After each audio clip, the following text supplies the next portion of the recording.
ആത്മീക ശുശ്രൂഷയ്ക്കെല്ലാം ഒരാത്മസാന്നിധ്യം ആവശ്യമാണെന്നുള്ള കാര്യം നമുക്കെല്ലാവർക്കും അറിയാം.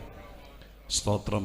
ഇതൊരു പൊതുയോഗമല്ല, ആത്മീക യോഗമായിരിക്കയാൽ കർത്താവ് പലപ്പോഴും സ്തോത്രം ഒരുക്കത്തിൻ്റെ മേലാണ് പ്രവർത്തിക്കുന്നത്. ഞാൻ വേദപുസ്തകം വായിക്കുമ്പോൾ ശ്രദ്ധിച്ചിട്ടുണ്ട്, കർത്താവായ യേശുക്രിസ്തു തനിക്ക് പ്രവർത്തിക്കാനുള്ള പട്ടണത്തിലേക്കും ഗ്രാമങ്ങളിലേക്കും തനിക്ക് മുമ്പേ തൻ്റെ ശിഷ്യന്മാരെ പറഞ്ഞയച്ചു. യേശുക്രിസ്തുവിന് ശിഷ്യന്മാരെ കാലേ കൂട്ടി ആ ഗ്രാമത്തിലേക്കോ പട്ടണത്തിലേക്കോ പറഞ്ഞയക്കേണ്ടി വന്നത് അവിടെ പ്രശ്നക്കാർ വല്ലവരും ഉണ്ടോ, സുവിശേഷം പറഞ്ഞാൽ യേശു അവിടെ എത്തിയാൽ കർത്താവിനെ ഉപദ്രവിക്കുന്നവർ വല്ലവരും ഉണ്ടോ എന്നൊരു സ്പൈ വർക്കിന് വേണ്ടിയിട്ടല്ല എന്ന് എൻ്റെ മുമ്പിൽ ഇരിക്കുന്ന ദൈവമക്കൾക്ക് അറിയാമെന്ന് വിചാരിക്കുന്നു. അങ്ങനെ ഒരു പേടി യേശുവിനില്ലല്ലോ. പിന്നെ കർത്താവ് പ്രവർത്തിക്കാനുള്ള സ്ഥലത്തേക്ക് തനിക്ക് മുമ്പേ ചിലരെ പറഞ്ഞയച്ചത് ഒരു ഒരുക്കത്തിന് വേണ്ടിയിട്ടാണ്. സ്തോത്ര ഹല്ലേലൂയ. ഒരുക്കമുള്ള ജനം എവിടെയുണ്ടോ അവിടെ ദൈവത്തിൻ്റെ പ്രവർത്തിക്ക് സാധ്യതയുണ്ട്. മോശയോട് ദൈവം പറയുന്നുണ്ട്, സ്തോത്രം, പുറപ്പാട് പുസ്തകം 19-ാം അധ്യായത്തിനകത്താണ്, വായിക്കണ്ട, 19, 10, 11, 12 വാക്യങ്ങളൊക്കെ നിങ്ങൾ ശ്രദ്ധിച്ചാൽ കാണാൻ കഴിയുന്നത്. മോശയോട് ദൈവം പറയുന്നു, നീ പാളയത്തിലേക്ക് ചെന്ന് ജനത്തെ ഇന്നും നാളെയും ശുദ്ധീകരിക്കാൻ പറയുക. സ്തോത്രം. അത് കഴിയുമ്പോൾ ഞാൻ ജനങ്ങൾ കാണെ ഇറങ്ങി വരും. സ്തോത്രം. ഇപ്പം ദൈവത്തിന് ആഗ്രഹമുണ്ട് ഇറങ്ങി വരണമെന്ന്. ഇറങ്ങി വരണമെങ്കിൽ മോശയോട് പറഞ്ഞയക്കുന്നു, ജനത്തോട്, അവിടെ ഉള്ളവരോട് ഒന്ന് ഒരുങ്ങാൻ പറ. അവരൊരുങ്ങുകയാണെങ്കിൽ എല്ലാവരും കാണെ ഞാൻ ഇറങ്ങി വരാമെന്നാണ്. ദൈവശാസ്ത്രപരമായിട്ട് അങ്ങനെ ദൈവം വരുന്നത് കാണാൻ പറ്റുമെന്നൊക്കെ ചോദിച്ച യുക്തിയാണ്. പക്ഷെ ദൈവം ആ വാക്യത്തിൽ പറയുന്നു, ഞാൻ ഇറങ്ങി വരാം, എല്ലാവരും കാണെ ഇറങ്ങി വരാം. നീലേശ്വരം ഇന്ത്യൻ പെന്തിക്കോസ് ദൈവസഭ ക്രമീകരിച്ചിരിക്കുന്ന കൺവെൻഷനകത്ത് ദൈവം ഇറങ്ങി വരുന്നത് ചിലർ കാണാനിടയാകണം. അതിന് സ്വർഗം ആവശ്യപ്പെടുന്ന ഒരേ ഒരു കാര്യമുള്ളൂ, ഇരിക്കുന്ന ജനം ഒരുക്കത്തോടിരുന്നാൽ സ്തോത്രം ചിലര് കാണെ ഞാൻ ഇറങ്ങി വരാം. അത് വിശ്വസിക്കുന്ന ദൈവമക്കൾ ഇന്ന് രാത്രികാലം അനുകൂല കാലാവസ്ഥയും അനുകൂല സ്ഥിതികളും നമുക്ക് ഒരുക്കി തന്ന ദൈവത്തിന് ഈ ദേശത്ത് ഇറങ്ങി വരാൻ ആഗ്രഹമുണ്ട് എന്ന് തിരിച്ചറിഞ്ഞുകൊണ്ട് ഒരു ഒരുക്കമുള്ള മനസ്സോടെ ഒരു സാന്നിധ്യം ഇതിനകത്ത് വെളിപ്പെടേണ്ടതിനായി മനസ്സൊരുക്കാൻ എത്ര പേർക്ക് താല്പര്യമുണ്ട്, അവർക്ക് വേണ്ടി ദൈവം ഇറങ്ങി വരും. Hallelujah, hallelujah. അക്ഷരീകമായ ആടത്തത്തിൽ ഞാനിവിടെ ഒരു വെള്ളക്കുപ്പായിട്ട് നിൽക്കുന്നത് പോലെ ദൈവം തമ്പുരാൻ ഇറങ്ങി കോമ്പൗണ്ടിൽ നിൽക്കുന്നത് കണ്ണുകൊണ്ട് കാണാൻ പറ്റുമെന്നോ കർത്താവിൻ്റെ കൂടെ ഒന്ന് സെൽഫി എടുക്കാൻ പറ്റുമെന്നുള്ളതല്ല എൻ്റെ വാക്കിൻ്റെ അർത്ഥം. ചിലർക്ക് അനിഷേധ്യമായ രീതിയിൽ എന്ന് പറഞ്ഞാൽ സ്തോത്രം ദൈവം ഉണ്ടെന്ന് തെളിയിക്കത്തക്ക രീതിയിൽ, സ്തോത്രം ചിലർക്ക് വിശ്വസിക്കത്തക്ക രീതിയിൽ ദൈവം ഇറങ്ങി വരാൻ ദൈവത്തിന് താല്പര്യമാണ്. സ്വത്രഹല്ലേലൂയ. എന്തുകൊണ്ടോ ആ ഒരു വാക്ക് പറഞ്ഞിട്ട് ഇന്ന് രാത്രി കുറിവാക്യം വായിക്കാൻ പരിശുദ്ധാത്മാവിനെ പ്രേരിപ്പിക്കുകയാൽ ദൈവമായ കർത്താവിന്റെ സാന്നിധ്യത്തിന് വേണ്ടി ദൈവം ഇറങ്ങി വന്നു എന്ന് സ്തോത്രം. യഹോവയുടെ പെട്ടകം ഇസ്രായേലിന്റെ പാളയത്തിൽ വന്നപ്പോൾ ഫെലിസ്ത്യ പാളയത്തിൽ പറച്ചിലുണ്ടായി, അവരുടെ ദൈവമാണ് അവിടെ വന്നിരിക്കുന്നത്. ഹല്ലേലൂയ. വിവിധ ആളുകൾ തിങ്ങിപ്പാർക്കുന്ന നമ്മളെ ശ്രദ്ധിക്കുന്ന ഈ വഴിയോരത്ത് പതിവ് പരിപാടി നടന്നു എന്ന് പറഞ്ഞ് ശനിയാഴ്ച യോഗം തീരരുത്.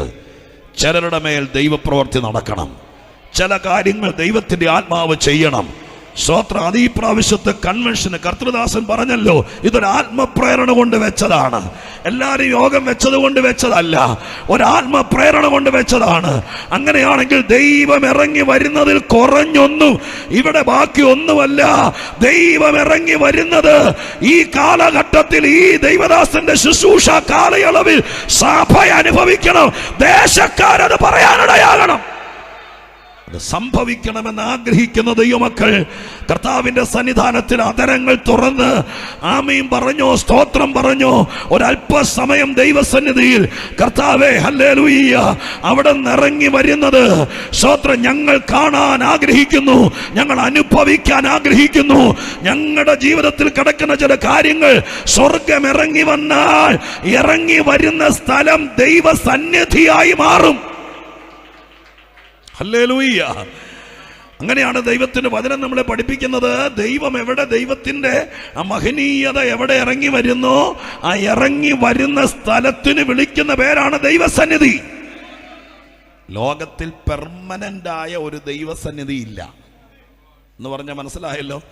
സ്തോത്രം, ഹല്ലേലൂയ. കൈപ്പണിയായ ഒരു ക്ഷേത്രങ്ങളിലും അഖിലാണ്ട സൃഷ്ടാവായ ദൈവം വസിക്കുന്നില്ലെന്ന് എഴുതിയിരിക്കുന്നു. അതുകൊണ്ട് നമ്മൾ എന്തൊക്കെ പണിതിട്ടാലും അതിനകത്ത് സ്ഥിരവാസത്തിന് ദൈവത്തെ കിട്ടിയല്ല. പക്ഷെ ഒരുക്കമുള്ള ജനം ഇതുപോലൊരു മുറ്റത്ത് ഒരുമിച്ച് കൂടിയാലും, മരച്ചോട്ടിൽ ഒരുമിച്ച് കൂടിയാലും, സ്തോത്ര കാരാഗ്രഹത്തിൽ ഒരുമിച്ച് നിന്നാലും അതിനകത്ത് ദൈവം ഇറങ്ങി വരും. ഹല്ലേലൂയ, സ്തോത്ര. ആ ഇറങ്ങി വരുന്ന സ്ഥലത്തിന് വിളിക്കുന്ന പേരാണ് ദൈവസന്നിധി എന്ന്. ഇനി നിങ്ങൾ വേദപുസ്തകത്തിൽ പരിശോധിക്ക്. ഒരു സാന്നിധ്യമുണ്ടായാൽ അഥവാ ദൈവസന്നിധി ഉണ്ടായാൽ അവിടെ നടക്കുന്ന അത്ഭുതങ്ങൾ എത്രയാന്ന് എണ്ണിയാൽ തീരുകയില്ല.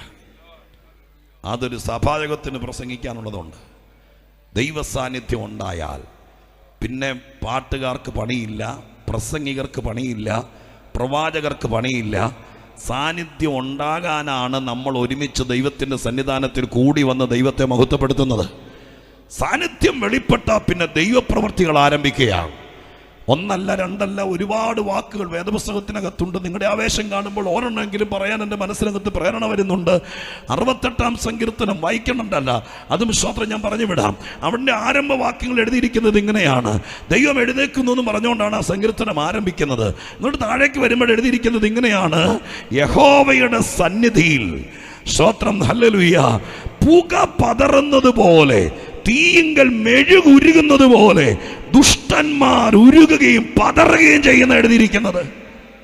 രണ്ട് കാര്യങ്ങൾ ദൈവസാന്നിധ്യം വെളിപ്പെടുമ്പോൾ ആലങ്കാരികമായി രണ്ട് കാര്യങ്ങൾ പറയുകയാണ്. ഒന്ന്, പുക പതറുന്നത് പോലെ.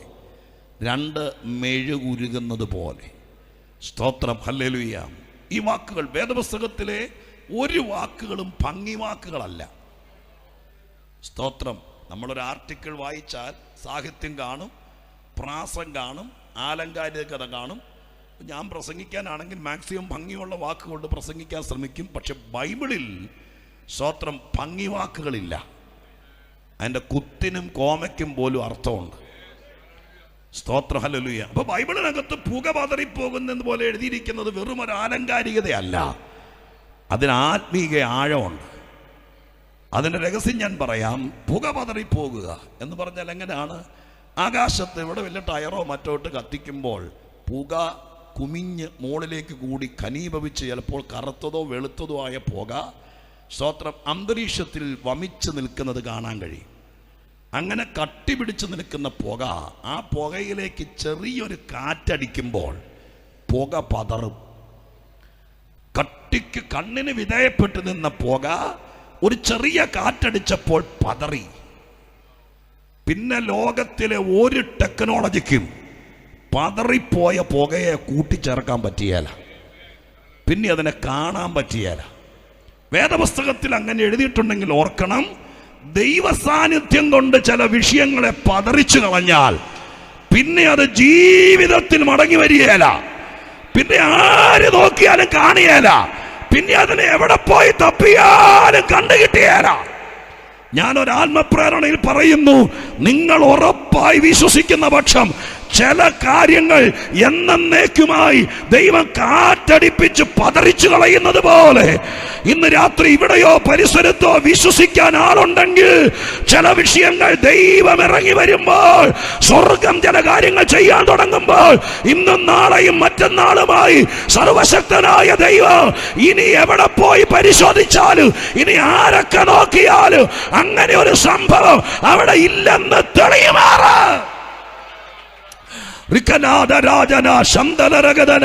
ഇതൊരു കൺവെൻഷന്റെ പ്രഥമ രാത്രിയാണെങ്കിലും ആത്മാവിൽ വിശ്വസിക്കുന്ന ദൈവമക്കൾ ശാരീരിക മാനസിക മണ്ഡലങ്ങളിൽ ഏതെങ്കിലും വിധത്തിൽ പുക പോലെ കുമിഞ്ഞു നിൽക്കുന്ന ചില തടസ്സങ്ങളും പ്രയാസങ്ങളും ദൈവത്തിന്റെ വചനത്തിന്റെ കാറ്റിനാൽ ഇന്ന് രാത്രി മുതൽ സ്വർഗം അതിനെ പതറിക്കാൻ തുടങ്ങട്ടെ. സാന്നിധ്യം വെളിപ്പെടുമ്പോൾ, പരിശുദ്ധാത്മാവ് അത് ചെയ്യാൻ തുടങ്ങുമ്പോൾ ചിലരുടെ വിടുതലിന് കാരണം വിടുതലിന് കാരണമാകട്ടെ. Hallelujah, praise the Lord, hallelujah. സ്തോത്രം ചെയ്യുന്നു. അങ്ങനെ സംഭവിക്കട്ടെ. മെഴുകുരുകിയാൽ അതിന്റെ ബലം കെട്ടു. അതിൻ്റെ ഷേപ്പ് ഇല്ലാതെയാകും. ഹല്ലേലൂയ. അങ്ങനെ ഒരുപാട് കാര്യങ്ങൾ സംഭവിക്കുകയാണ്. ഇന്ന് രാത്രികാലം ചില വിഷയങ്ങളുടെ ഷേപ്പ് ഇല്ലാതെയാകണം. ഹല്ലേലൂയ. എത്ര ഏത് രൂപത്തിലിരുന്നാലും മെഴുക് ഉരുകി കഴിയുമ്പോൾ ഉരുകിത്തുടങ്ങിയാൽ പിന്നെ അതിൻ്റെ രൂപമില്ലാതെയായി, അതിൻ്റെ ബലമില്ലാതെയായി. പരിശുദ്ധാത്മാവ് ഈ രാത്രികാലം ഈ പരിസരത്ത് എവിടെയോ, ഈ വന്നിരിക്കുന്ന ജീവിതത്തിനിടയിലോ ബലത്തോടും കനീവ് വെച്ച് നിൽക്കുന്ന ചില വിഷയങ്ങളെ ഈ പ്രഥമ രാത്രിയിൽ തന്നെ ആത്മാവിൽ സ്തോത്രം ചെയ്ത് ആ സാന്നിധ്യത്തെ വിശ്വസിക്കാൻ തയ്യാറായാൽ, സ്വർഗം ഇറങ്ങി വന്നാൽ ശാരീരിക മണ്ഡലങ്ങളിൽ, മാനസിക തലങ്ങളിൽ, സാമ്പത്തിക മേഖലകളിൽ, കുടുംബ ജീവിതത്തിനകത്ത് നിങ്ങളുടെ കുഞ്ഞുങ്ങളെ വിവാഹം ചെയ്തയച്ച ആ മേഖലയിൽ പോലും പരിശുദ്ധാത്മാവ് ചില കാര്യങ്ങൾ ചെയ്ത് ജയം തരാൻ സ്വർഗം വിശ്വസ്തനാകയാൽ അത് സംഭവിക്കട്ടെ. കണ്ണുകൾ അടച്ച് ഒരു 10 സെക്കൻഡും കൂടി ആത്മനിറവിൽ അത് സംഭവിക്കാം. നാളെ മറ്റന്നാളൊക്കെ ഇവിടെ ആര് നിന്നാലും കർത്താവേ സാന്നിധ്യം ഉണ്ടാകണം. Hallelujah, hallelujah, hallelujah. യേശുവിന്റെ നാമത്തിൽ ഒരു സാന്നിധ്യം ഉണ്ടാകാൻ ഇടയാകണം. ഹല്ലേലൂയ. ഒരു പെർഫോമൻസിനും അല്ല ഇവിടെ സ്ഥാനം. ദൈവം ഇറങ്ങി വരണം. പ്രത്യേകിച്ച് ഈ സഭയിലെ ദൈവമക്കൾ പ്രാർത്ഥിക്കണം. കർത്താവേ, സർവശക്തൻ ഇറങ്ങി വന്നു എന്ന് ഓരോരുത്തർക്കും ബോധ്യമാകുമാറ് രക്തസ്രാവക്കാരി സ്ത്രീ അനുഭവിച്ചതുപോലെ ചില അനുഭവങ്ങളുമായി എഴുന്നേക്കാൻ ദൈവമായ കർത്താവ് ഇടയാക്കട്ടെ. സ്വർഗം അത് ചെയ്യട്ടെ. Hallelujah, hallelujah, hallelujah. രക്തം ജയം. കുഞ്ഞുങ്ങളുടെ വിദ്യാഭ്യാസത്തെ പോലും പുകമറയ്ക്കകത്തിട്ട് സ്തോത്രം ബുദ്ധിയില്ലാത്തത് കൊണ്ടല്ല, തെളിഞ്ഞു വരാതെ പുകഞ്ഞു നിൽക്കുന്ന ജലത്തിനെ ഇന്ന് രാത്രി തെളിച്ചു കൊണ്ടിരുന്ന ദൈവത്തിന്റെ സാന്നിധ്യം ഇതിനകത്ത് വ്യാപരിക്കട്ടെ. നമ്മുടെ ഇടയിൽ ശക്തന്മാരുണ്ടാകട്ടെ. ദൈവത്തിന്റെ ആത്മാവിൽ നിറഞ്ഞവരുണ്ടാകട്ടെ. ദൈവത്താൽ ഉയർത്തപ്പെട്ടവരുണ്ടാകട്ടെ.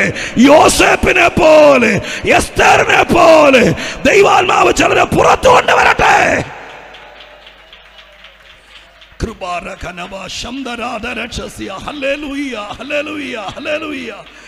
പരിശുദ്ധാത്മാവേ, പരിശുദ്ധാത്മാവേ, പരിശുദ്ധാത്മാവേ, പരിശുദ്ധ ദൈവമേ, ഞങ്ങളുടെ സ്വർഗീയ പിതാവേ, നല്ല രാത്രിക്കായി നന്ദി കർത്താവേ.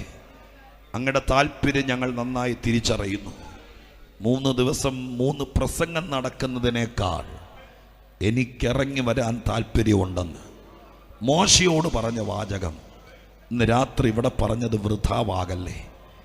അതുപോലത്തെ ചില അനുഭവങ്ങൾ ദൈവമായ കർത്താവ് ഇവിടെ സംഭവിപ്പിക്കണം. അപ്പ സുവിശേഷ യോഗങ്ങളാൽ സുലഭമായൊരു പട്ടണമാണല്ലോ കൊട്ടാരക്കരയും പരിസരവും. പക്ഷേ ഇതൊരു പ്രാദേശിക സഭ ക്രമീകരിച്ച ഒരു ചെറിയ മീറ്റിംഗ് ആണ്. പക്ഷെ ഇന്ന് രാത്രി ദൈവമേ, ദൈവപ്രവൃത്തി ആരംഭിക്കണമേ. ഈ സുവിശേഷ യോഗം നിമിത്തം വിടിവിക്കപ്പെട്ടവരുണ്ടാകണമേ. അത് സാന്നിധ്യം കൊണ്ട് മാത്രമേ കഴിയത്തുള്ളൂ. ദൈവം അത് ചെയ്യുമെന്ന് വിശ്വസിക്കുന്നു. യേശുക്രിസ്തുവിൻ്റെ നാമത്തിൽ പ്രാർത്ഥിക്കുന്നത് കേൾക്കുമാറാകണമേ. കരമുയർത്തി ദൈവത്തിന് നന്ദിയോടൊന്നോടെ സ്തോത്രം ചെയ്താട്ടെ. ശക്തിയോടെ ദൈവത്തെ സ്തുതിച്ചാട്ടെ എല്ലാവരും കൂടെ. ഈ രാത്രിയിലെ ആത്മീക ചിന്തയ്ക്കായി എബ്രായ ലേഖനത്തിലൊരു വാക്യമാണ് സ്തോത്രം. അതും വളരെ പരിചിതമായൊരു വാക്യമാണ്. എൻ്റെ ഹൃദയത്തിനകത്ത് പ്രേരണ തന്നത്. ഒരുപാട് പ്രസംഗങ്ങൾ മനസ്സിനകത്തിരിക്കുന്നുണ്ടെങ്കിലും ദൈവസന്നിധിയിൽ ഈ ഒരു വാക്യത്തിലൂടെ ചില കാര്യങ്ങൾ ഓർമ്മപ്പെടുത്തിയിരിക്കാൻ എല്ലാവരും ബൈബിൾ തുറന്ന് എബ്രായ ലേഖനം 1-ാം അധ്യായം അതിൻ്റെ 3-ാമത്തെ വാക്യം ഉച്ചഭാഷണിക്കൂടെ വായിച്ച് കേൾപ്പിക്കണമെന്ന് ഞാൻ അപേക്ഷിച്ചിട്ടുണ്ട്. എല്ലാവരും ബൈബിൾ തുറന്ന് നോക്കുമ്പോൾ ചുമതലപ്പെട്ടവർ 1-ാം അധ്യായം 3-ാം വാക്യം വായിച്ച് കേൾപ്പിക്കും. അവൻ്റെ തേജസ്സിൻ്റെ പ്രഭയും തത്വത്തിൻ്റെ മുദ്രയും സകലത്തെയും തൻ്റെ ശക്തിയുള്ള വചനത്താൽ വഹിക്കുന്നവനും ആകൊണ്ട് പാപങ്ങൾക്ക് പരിഹാരമുണ്ടാക്കിയ ശേഷം ഉയരത്തിൽ മഹിമയുടെ വലത്തുഭാഗത്ത് ഇരിക്കുകയും. മതി, അത്രയും മതി. സ്തോത്രം. ആ വാക്യം അങ്ങ് തുടരുകയാണ്. പക്ഷെ നമുക്കതിൽ നിന്നൊരു വാക്ക് മാത്രം കിട്ടിയാൽ മതി ഇന്ന് രാത്രിയിലെ ആത്മീക ചിന്തയ്ക്കായി. അതുകൊണ്ടാണ് നമ്മളവിടെ നിർത്തി ഈ വാക്യത്തിലേക്ക് തന്നെ നമ്മുടെ ശ്രദ്ധ കേന്ദ്രീകരിക്കാൻ ആഗ്രഹിക്കുന്നത്. പരിചിതമായ വാക്യമായതുകൊണ്ട് ആവർത്തിച്ചൊന്നോടെ വായിക്കേണ്ട കാര്യമില്ലെന്ന് വിചാരിക്കും. എബ്രായ ലേഖനത്തെ ടെലഗ്രാം മെസ്സേജായിട്ടാണ് പൊതുവിൽ വേദശാസ്ത്രിമാർ, വ്യാഖ്യാതാക്കൾ അഭിപ്രായപ്പെടുന്നത്. അങ്ങനെയൊക്കെ പറയുന്നതിൻ്റെ ഉദ്ദേശം എന്തെന്ന് ചോദിച്ചാൽ, വേദവിദ്യാർത്ഥികളുടെ മനസ്സിൽ ഈ കാര്യത്തെ പ്രത്യേകാൽ പ്രതിഷ്ഠിക്കപ്പെടാൻ, ഹൃദയത്തിൽ സംഗ്രഹിക്കപ്പെടാനാണ് അങ്ങനെ ചില വാക്കുകളൊക്കെ വേദപുസ്തക അധ്യാപകർ പറയുന്നത്. സ്തോത്രം. അതുകൊണ്ടാണ് ഇതിൻ്റെ എഴുത്തുകാരൻ ആരാണെന്നൊന്നും വലിയ ആമുഖമില്ലാതെ ഒരു എമർജൻസി മെസ്സേജാണ് ടെലഗ്രാം മെസ്സേജ് എന്നതുപോലെ എബ്രായ ലേഖനത്തിൻ്റെ ഉള്ളടക്കം ഒരു എമർജൻസി മെസ്സേജാണ്. എന്താണ് അതിന് കാരണമെന്ന് ചോദിച്ചാൽ, എബ്രായ ക്രിസ്ത്യാനികൾ എന്ന് വിളിക്കപ്പെടുന്നത് ആദിമ നൂറ്റാണ്ടിൽ, 1-ാം നൂറ്റാണ്ടിൽ യഹൂദന്മാരുടെ ഇടയിൽ നിന്ന് വിശ്വാസത്തിലേക്ക് വന്ന ആളുകൾ, വളരെ കഷ്ടം സഹിച്ചും പ്രയാസം സഹിച്ചുമാണ് യഹൂദന്മാർ 1-ാം നൂറ്റാണ്ടിൽ അവരുടെ മതത്തിൽ നിന്ന് ക്രിസ്തു മാർഗത്തിലേക്ക് വിശ്വാസത്താൽ കടന്നു വരാനിടയായി തീർന്നത്. അതിൻ്റെ തീവ്രമായ വേദനകൾ ആ കാലഘട്ടത്തിൽ അവരനുഭവിച്ചു. എന്തുകൊണ്ടെന്നാൽ മതങ്ങളിൽ വെച്ച് ഏറ്റവും തീവ്രമായ മതം യഹൂദ മതമാണ്. സ്തോത്രം. ആ മതാനുസാരികളായ, ആ മതവിശ്വാസികളായിരിക്കുന്ന ആളുകളിൽ ആരെങ്കിലും ആ മതത്തിന് വിരുദ്ധമായി പ്രവർത്തിക്കുകയോ അവർക്ക് നൽകപ്പെട്ടിരിക്കുന്ന കൽപ്പനാ ലംഘനങ്ങൾ നടത്തുകയോ ആ മതത്തിൻ്റെ ഉപഭോക്താക്കളായിരുന്നവർ ആ മതം വിട്ട് മറ്റൊരു മാർഗത്തിലേക്ക് മാറിപ്പോകുകയൊക്കെ ചെയ്താൽ കോടതിയോ വിചാരണയോ വിസ്താരമോ ഇല്ലാതെ പൊതുസ്ഥലത്ത് വെച്ച് അവരുടെ റബ്ബിമാർക്ക് അവരുടെ നേതൃത്വത്തിൽ അവരെ പരസ്യമായി എറിഞ്ഞു കൊല്ലാമായിരുന്നു. അതിന് റോമൻ ഗവൺമെൻറ്റിൻ്റെ നിയമത്തിൻ്റെ കീഴെ സ്തോത്രം വിധിയോ അല്ലെങ്കിൽ നടപടികളോ ഇല്ല. മതപരമായിരിക്കുന്ന പശ്ചാത്തലത്തിൽ ആ മതത്തിൽ ഉൾപ്പെട്ട ആളുകൾ അതിൽ നിന്ന് പുറത്തു പോയാൽ അത്ര തീവ്രമായിട്ട് അവരെ എതിർക്കാമായിരുന്നു. അതുകൊണ്ട് അന്നത്തെ കാലത്ത് യേശുക്രിസ്തുവിനെ വിശ്വസിച്ച് മുന്നോട്ട് വരിക എന്ന് പറയുന്നത് വളരെ പ്രയാസമുള്ള കാര്യമായിരുന്നു. എന്നിട്ടും ദൈവത്തിൻ്റെ കൃപയാൽ വേദപുസ്തകത്തിനകത്ത് ലോകത്തിലെ സകല ജാതികളിൽ നിന്നും ഭാഷകളിൽ നിന്നും വംശങ്ങളിൽ നിന്നും ഗോത്രങ്ങളിൽ നിന്നെല്ലാം ദൈവസഭയ്ക്കകത്ത് സ്വർഗം തുറക്കുമ്പോൾ കാഹളം ധ്വനിച്ച് സ്വർഗത്തിലെത്തുമ്പോൾ ലോകത്തിലെ സകല ജാതികളിൽ നിന്നും ദൈവസഭയ്ക്കകത്ത് ആളുകൾ ഉണ്ടാകുമെന്നുള്ള കാര്യം വേദപുസ്തകം പറയപ്പെട്ടിരിക്കുന്നതാണ്. അതുകൊണ്ട് സ്തോത്രം, ആരൊക്കെ എതിർത്താലും എത്ര തീവ്രമായ പീഡനങ്ങളും നിയമങ്ങളൊക്കെ ഉണ്ടെങ്കിലും എല്ലാ വിഭാഗത്തിൽ നിന്നും യേശുവിനെ രക്ഷകനായി സ്വീകരിച്ച ഉണ്ടായിരിക്കും. സ്തോത്ര. ഹല്ലേലൂയ. അതോർത്ത് കരമുയർത്തി ദൈവത്തിന് സ്തോത്രം ചെയ്താട്ടെ. ഹല്ലേലൂയ. കേക്ക് പ്രിയപ്പെട്ടവരെ, സ്തോത്രം. അവര് വളരെ കഷ്ടങ്ങൾ സഹിച്ച് പിടിച്ചു നിന്നു, ഭവനരഹിതരായി തീർന്നു, ഒളി സങ്കേതങ്ങളിലും താവളങ്ങളിലും അവർക്ക് മറയേണ്ടി വന്നു. എബ്രായ ലേഖനത്തിന്റെ അകത്ത് എഴുതിയിരിക്കുന്ന വാക്കുകൾ വെച്ച് തന്നെ ചിന്തിച്ചാൽ സമ്പത്തുക്കളുടെ അപഹാരം അവർക്ക് സഹിക്കേണ്ടി വന്നു. സന്തോഷത്തോടെ സഹിച്ചത്. കാരണം അവര് സ്തോത്രം ദൈവത്തിന്റെ സന്നിധാനത്തിൽ ആരാധനയ്ക്കൊക്കെ പോയിട്ട് തിരിച്ചു വരുമ്പോൾ അവരുടെ വസ്തുക്കളും സമ്പത്തുകളൊന്നും കാണിയല്ല. അവർക്ക് പ്രത്യക്ഷത്തിൽ കേസ് കൊടുക്കാനോ വഴക്കുണ്ടാക്കാനോ അല്ലെങ്കിൽ നിയമസാധ്യതകളോ ഒന്നുമില്ലാത്ത ഒരു വല്ലാത്ത പശ്ചാത്തലമായിരുന്നു ഇത്. സ്തോത്രം തുടർന്നു. ആരംഭഘട്ടത്തിലൊക്കെ അവരുടെ നേതൃത്വം അഥവാ സഭയുടെ നേതൃത്വം ഇങ്ങനെയുള്ളവർ രഹസ്യ സ്ഥലങ്ങളിൽ ഒന്നിച്ചു കൂടുമ്പോൾ അവരോട് പറയും, അധികം താമസിയാതെ കർത്താവ് മടങ്ങി വരും.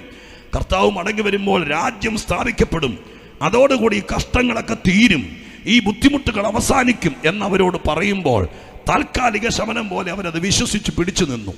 1 അല്ല 2 അല്ല, ഏകദേശം 30 വർഷങ്ങൾ, 3 പതിറ്റാണ്ടുകൾ ഇങ്ങനെ കഷ്ടം സഹിച്ച് നീറി ബുദ്ധിമുട്ടി പ്രയാസപ്പെട്ട് സ്തോത്രം അവർ മുന്നോട്ട് പോയി. 3 പതിറ്റാണ്ടുകൾ പ്രാർത്ഥനകൾ ദൈവസന്നിധിയിൽ ഉയരുമ്പോൾ ഒരു സ്വാതന്ത്ര്യമുണ്ടാകും. അവർക്ക് മനുഷ്യരെ പോലെ ജീവിക്കാൻ പറ്റും, പുറമേ വരാൻ പറ്റും, അവർക്കും ലോകത്തിൽ ദൈവികമായിരിക്കുന്ന സൗകര്യങ്ങളും കാര്യങ്ങളൊക്കെ ഉണ്ടാകുമെന്ന് വിശ്വസിച്ച് പ്രാർത്ഥിച്ച് ജീവിക്കാൻ തുടങ്ങിയിട്ട് 3 പതിറ്റാണ്ടായി. എന്നിട്ടും ആ വിധത്തിലൊരു സ്വാതന്ത്ര്യമൊന്നും ഇല്ലാതിരിക്കുന്ന ഒരു ജനത്തിൻ്റെ മനോഭാവം എന്നെ കേൾക്കുന്ന നിങ്ങൾക്ക് ഇന്ന് രാത്രിക്കാലം ചിന്തിക്കാൻ പറ്റുമോ? സ്തോത്രം. അസഹിഷ്ണുരാകും. സ്തോത്രം. കുറേ കാലഘട്ടങ്ങൾ കാത്തിരുന്ന് നമ്മൾ പല കാര്യങ്ങളും സ്വാതന്ത്ര്യം കിട്ടും, ഒരു വീട് കിട്ടും, നന്മ കിട്ടും, അനുഗ്രഹം കിട്ടും, കുഞ്ഞുങ്ങളുടെ കല്യാണം നടക്കും എന്നൊക്കെ വിചാരിച്ച് പ്രാർത്ഥിച്ച് നിന്നിട്ട് കുറേ കഴിഞ്ഞിട്ട് നടക്കാതെ വരുമ്പോൾ സ്വാഭാവികമായിട്ടും ഒരു മരവിപ്പ് വരിക എന്ന് പറയുന്നത് മനുഷ്യ സഹജമാണ്. സ്തോത്രം. ഹല്ലേലൂയ. ഇവര് 10-30 കൊല്ലത്തോളത്തോളം പിടിച്ചു നിന്നു. അങ്ങനെ വന്നപ്പോൾ അവർക്ക് മന്ദത ഉണ്ടാകാൻ തുടങ്ങി. മന്ദത ഈ ലേഖനത്തിനകത്ത് എഴുതപ്പെട്ടിരിക്കുന്ന, ഒന്നിലധികം പ്രാവശ്യം എഴുതപ്പെട്ടിരിക്കുന്ന ഒരു വാക്കാണ് മന്ദത എന്ന വാക്ക്. എന്ന് പറഞ്ഞാൽ എൻ്റെ അർത്ഥം എന്താ? സ്തോത്രം. ഹല്ലേലൂയ. പ്രാർത്ഥിക്കുമെങ്കിലും പഴയതുപോലത്തെ ഒരു ഊർജമില്ല, സ്തോത്രം പറഞ്ഞാലും അത്രയും കനമില്ല, ആരാധിക്കാൻ വന്നാലും അത്രയും താല്പര്യമില്ല, അങ്ങനെ വരുന്നൊരു സ്ഥിതിക്കാണ് വേദപുസ്തകം മന്ദത എന്ന് പറയുന്നത്. സ്തോത്രം, ഹല്ലേലൂയ. ഏകദേശം ആരംഭത്തിലെ അധ്യായങ്ങൾക്കകത്ത് മന്ദതയെ കുറിച്ച് പറയുന്നുണ്ട്. കുറച്ചുകൂടെ മുന്നോട്ട് എഴുതി വരുമ്പോൾ എഴുത്തുകാരനെ കൊണ്ട് പരിശുദ്ധാത്മാവ് എഴുതിപ്പിച്ചു പിന്മാറ്റം എന്ന വാക്ക്. മന്ദത തുടങ്ങുമ്പോൾ തന്നെ ഒരുതരം എണ്ണയില്ലാത്ത വിളക്ക് പോലെ, കരിന്തിരി കത്തുന്നത് പോലെ കത്താൻ തുടങ്ങുമ്പോൾ അതിനൊരു പരിഹാരം ഉണ്ടായില്ലെങ്കിൽ അതിൻ്റെ അടുത്ത പടി എന്ന് പറയുന്നത് പിന്മാറ്റമാണ്. പിന്മാറ്റത്തിലേക്ക് പോയാൽ അതൊരു ഗുരുതരമായ സ്ഥിതിയിലേക്ക് എത്തിച്ചേരും. അതിനെക്കുറിച്ച് ഈ ലേഖനത്തിൽ പറയുന്നത്, ഈ സത്യമൊക്കെ അറിഞ്ഞിട്ട്, സ്തോത്രം, ഇതൊക്കെ അനുഭവിച്ചറിഞ്ഞിട്ട് പിന്മാറിപ്പോയാൽ അവർക്ക് വേണ്ടി ഇനി ഒരു യാഗവും ശേഷിക്കില്ലെന്ന് എഴുതിയിരിക്കുന്നത്. സ്തോത്രം, ഹല്ലേലൂയ. ഇന്ന് രാത്രികാലം എന്നെ ശ്രദ്ധിച്ചു കേൾക്കണം. സ്തോത്രം, ഒരു മന്ദത നേരിടാൻ തുടങ്ങി, ഒരു മരവിപ്പ് നേരിടാൻ തുടങ്ങി, അവർക്ക് താല്പര്യക്കുറവ് വരാൻ തുടങ്ങി, അവരുടെ ഉള്ളത്തിൻ്റെ ഉള്ളിൽ തണുപ്പേകാൻ തുടങ്ങി. ആ സമയം ദൈവമായ കർത്താവ് തിരിച്ചറിഞ്ഞു. അങ്ങനെ തിരിച്ചറിഞ്ഞ് അതുകൊണ്ട് പെട്ടെന്ന് അവരൊരു പിന്മാറ്റത്തിലേക്ക് പോകുന്നതിനേക്കാൾ മുമ്പ് സ്വർഗം ഇടപെട്ടതിൻ്റെ പ്രാഥമിക ലക്ഷണമാണ് ഈ എബ്രായ ലേഖനം എന്ന് പറയുന്നത്. സ്തോത്രം, ഇന്ന് രാത്രി ഞാൻ ആദ്യത്തെ ഒരു ദൂത് പറയാം. ഏതെങ്കിലും വിധത്തിൽ ജീവിതം തന്നെ ഒരു മന്ദതയായി, എന്തിനാ ജീവിക്കുന്നതെന്നൊരു തോന്നലായി, പള്ളിയിൽ പോകുന്നുണ്ടായിരിക്കാം, പ്രാർത്ഥിക്കുന്നുണ്ടായിരിക്കാം, ദൈവിക വിശ്വാസം പിതാക്കന്മാരുടെ കാലം മുതൽ ഉണ്ടായിരിക്കാം, പക്ഷേ അകത്ത് ഏതെങ്കിലും കാരണങ്ങൾ കൊണ്ട് കുറച്ച് നാളുകളായി എന്തൊക്കെ ചെയ്തിട്ടും ശരിയാകാത്തൊരു നിലവാരത്തിൽ ഒരു മന്ദത ഫീൽ ചെയ്യുന്നുണ്ടെങ്കിൽ ഇന്ന് രാത്രി ഞാൻ ആത്മാവിൽ പറയാം, സ്തോത്രം, ഹല്ലേലൂയ, അതൊരു അപകട ിലേക്ക് എത്തുന്നതിനേക്കാൾ മുമ്പ് പരിഹരിക്കുന്ന ഒരു ദൈവമുണ്ട്. ഈ പ്രാവശ്യം ഈ യോഗ ഇവിടെ വെക്കാൻ ഈ ദൈവദാസനെ പ്രേരിപ്പിച്ചത് ചിലര് ആ അപകടത്തിൽ പെടാതിരിക്കാൻ സ്വർഗം ഇടപെട്ടതായിരിക്കാം. അന്നൊരു ലേഖനം എഴുതിച്ചു. ഇന്നിങ്ങനെ പരസ്യമായി ഒരു യോഗം സംഘടിപ്പിച്ചത് തന്നെ ഒരുപക്ഷെ എന്നെ കൊണ്ട് ഈ വാക്യം ഇന്ന് പറയിപ്പിക്കുന്നത് തന്നെ ചിലരുടെ മന്ദത മാറ്റാനായിരിക്കാം. നിങ്ങളുടെ വീട്ടിലോ കൂട്ടായ്മയിലോ, സ്തോത്രം, ഹല്ലേലൂയ, ഒരുപക്ഷെ പുറമേ പറയുന്നില്ലെങ്കിലും ഉള്ളുകൊണ്ട് പ്രാർത്ഥിച്ചിട്ട് എന്തുണ്ടായി? സ്തോത്രം, ഹല്ലേലൂയ. എന്തിനാ ഇത്ര ആവേശം എന്നൊക്കെ ചോദിക്കുന്ന ആരെങ്കിലും ഉണ്ടാകാൻ തുടങ്ങിയിട്ടുണ്ടെങ്കിൽ അതൊരു ചെറിയ കാര്യമായി കണക്കാക്കരുത്. ഈ യോഗം ചിലപ്പോൾ അങ്ങനെയുള്ളവർക്ക് വേണ്ടിയായിരിക്കാം. സ്തോത്രം, അവരെ ദൈവത്തിന് മറക്കാൻ കഴിയില്ല, അവരെ ദൈവത്തിന് കളയാൻ കഴിയില്ല, അവരെ കൂടി ചേർത്തുകൊണ്ട് വേണം കാഹളം ധ്വനിക്കുമ്പോൾ സ്വർഗത്തിലെത്താൻ. അതുകൊണ്ട് ഇന്ന് രാത്രികാലം പരിശുദ്ധാത്മാവ് ചിലരോട് പറയുന്നു, നിന്നെ കളയാൻ പറ്റാത്ത, നിന്റെ സന്തതിയെ കളയാൻ പറ്റാത്തൊരു ദൈവം ഉയരത്തിലുണ്ട്. അതിന്റെ പ്രേരണയായിരിക്കാം ഒരു ദൈവദാസനെ വീട്ടിലയക്കുന്നത്, ഒരുപക്ഷെ ഒരു യോഗത്തിൽ പങ്കെടുക്കാൻ കൃപ തരുന്നത്. വഴിയോരത്ത് നിന്നാണെങ്കിലും ഈ വാക്കുകൾ കേൾക്കാൻ ഇടയാകുന്നുണ്ടെങ്കിൽ ചിലപ്പോൾ സ്വർഗത്തിന് നിന്നോടുള്ള കടപ്പാടായിരിക്കാം നിറവേറ്റിക്കൊണ്ടിരിക്കുന്നത്. അത് വെറുതെയാക്കി കളയരുതെന്ന് പരിശുദ്ധാത്മാവിന്റെ പ്രേരണയിൽ ഇന്ന് രാത്രി ആമുഖത്തിലെ സ്വർഗം ഇടപെടുകയാണ്. ഹല്ലേലൂയ. ദൈവമക്കൾ പ്രാർത്ഥിച്ചുകൊണ്ടിരിക്കുക. കർത്താവ് ഇന്ന് രാത്രി പറയുന്നു, ആവേശം കുറഞ്ഞു പോകുന്ന ആരെയൊക്കെയോ ദൈവം കണ്ടിട്ടുണ്ട്. അവരെ ഇന്ന് രാത്രി എണ്ണ നിറയ്ക്കുന്നത് പോലെ സ്വർഗം നിറച്ചനുഗ്രഹിപ്പാൻ വിശ്വസ്തനായ ദൈവമാണ്. അതിന് കർത്താവ് ഈ ലേഖനം എഴുതിച്ചു. വളരെ എമർജൻസിയായി ലേഖനം എഴുതിക്കുകയാണ്. ഇനി ഈ ലേഖനത്തിൻ്റെ ഉള്ളടക്കത്തിൻ്റെ പ്രാധാന്യത പറയാം. ഈ ലേഖനത്തിനകത്ത് 74 വിഷയങ്ങളാണുള്ളത്. 74 വിഷയങ്ങൾ. സ്തോത്രം, മനുഷ്യൻ അറിയേണ്ട, അതല്ല ഒരാത്മീകനായി ജീവിക്കാൻ ആഗ്രഹിക്കുന്ന ആളുകൾ മനസ്സിലാക്കേണ്ട, പഠിക്കേണ്ട, ഗ്രഹിക്കേണ്ട 74ഓടത്തോളം വിഷയങ്ങൾ ഈ സ്തോത്രം ലേഖനത്തിൻ്റെ അകത്തുണ്ട്.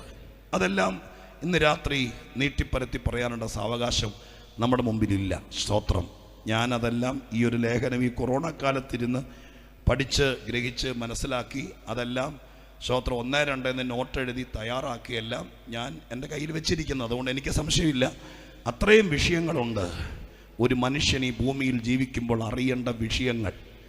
സ്തോത്രം, ഒരു കാര്യം കൂടി അറിയണം, വേദപുസ്തകത്തിനകത്ത് അനേക വിഷയങ്ങളുണ്ട്. സ്തോത്രം, ഹല്ലേലൂയ. കുടുംബം എന്താണ്? അതൊരു വിഷയമാണ്. കുടുംബം എന്താണെന്ന് അറിയണമെങ്കിൽ വേദപുസ്തകം വായിച്ചിരിക്കണം. ഭാര്യാഭർത്തൃബന്ധം എങ്ങനെ നന്നായി നിലനിർത്താമെന്ന് അറിയണമെങ്കിൽ ബൈബിൾ വായിച്ചിരിക്കണം. പാരന്റിങ് എങ്ങനെയാണ് നല്ല തലമുറയെ വാർത്തെടുക്കാൻ പറ്റുന്നത് എന്ന് അറിയണമെങ്കിൽ അതിന് ഏറ്റവും പുരാതനത്വമുള്ള പുസ്തകം ബൈബിളാണ്. അതിൻ്റെ ആശയത്തിൽ നിന്നാണ് പലരും സ്തോത്രം പിന്നീട് പുസ്തകങ്ങൾ തയ്യാറാക്കിയത്. സ്തോത്രം, ഹല്ലേലൂയ, സ്തോത്രം. സ്വർഗം, നരകം, ആരാധന, പിശാച്, സ്തോത്രം, ആത്മീകത എന്നിത്യാദി വിഷയങ്ങളെ കുറിച്ചെല്ലാം നന്നായിട്ട് അറിയണമെങ്കിൽ ബൈബിള് മാറ്റിവെച്ചുകൊണ്ട് മനുഷ്യൻ അനിവാര്യമായിരിക്കുന്ന ഈ വിഷയങ്ങൾ പഠിച്ചു തീർക്കാൻ കഴിയത്തില്ല എന്നുള്ള കാര്യം ഈ അത്യാധുനിക യുഗത്തിലും ഞങ്ങൾ സധൈര്യം പറയുകയാണ്. അതുകൊണ്ട് എബ്രായ ലേഖനത്തിൽ തന്നെ 74 വിഷയമുണ്ട്. ബൈബിളിനകത്ത് മൊത്തത്തിൽ എത്ര വിഷയങ്ങളുണ്ടെന്ന് ഇന്ന് വരെ ആരും തിട്ടപ്പെടുത്തിയിട്ടില്ല. മനുഷ്യർക്ക് ഇന്ന് 850 കോടി ആളുകൾ ജീവിച്ചിരിക്കുന്നു. 850 കോടി ആളുകൾക്ക് 8500 കോടി വിഷയമുണ്ടെങ്കിലും അതിൻ്റെ എല്ലാം പരിഹാരം ബൈബിളിനകത്തുണ്ട്.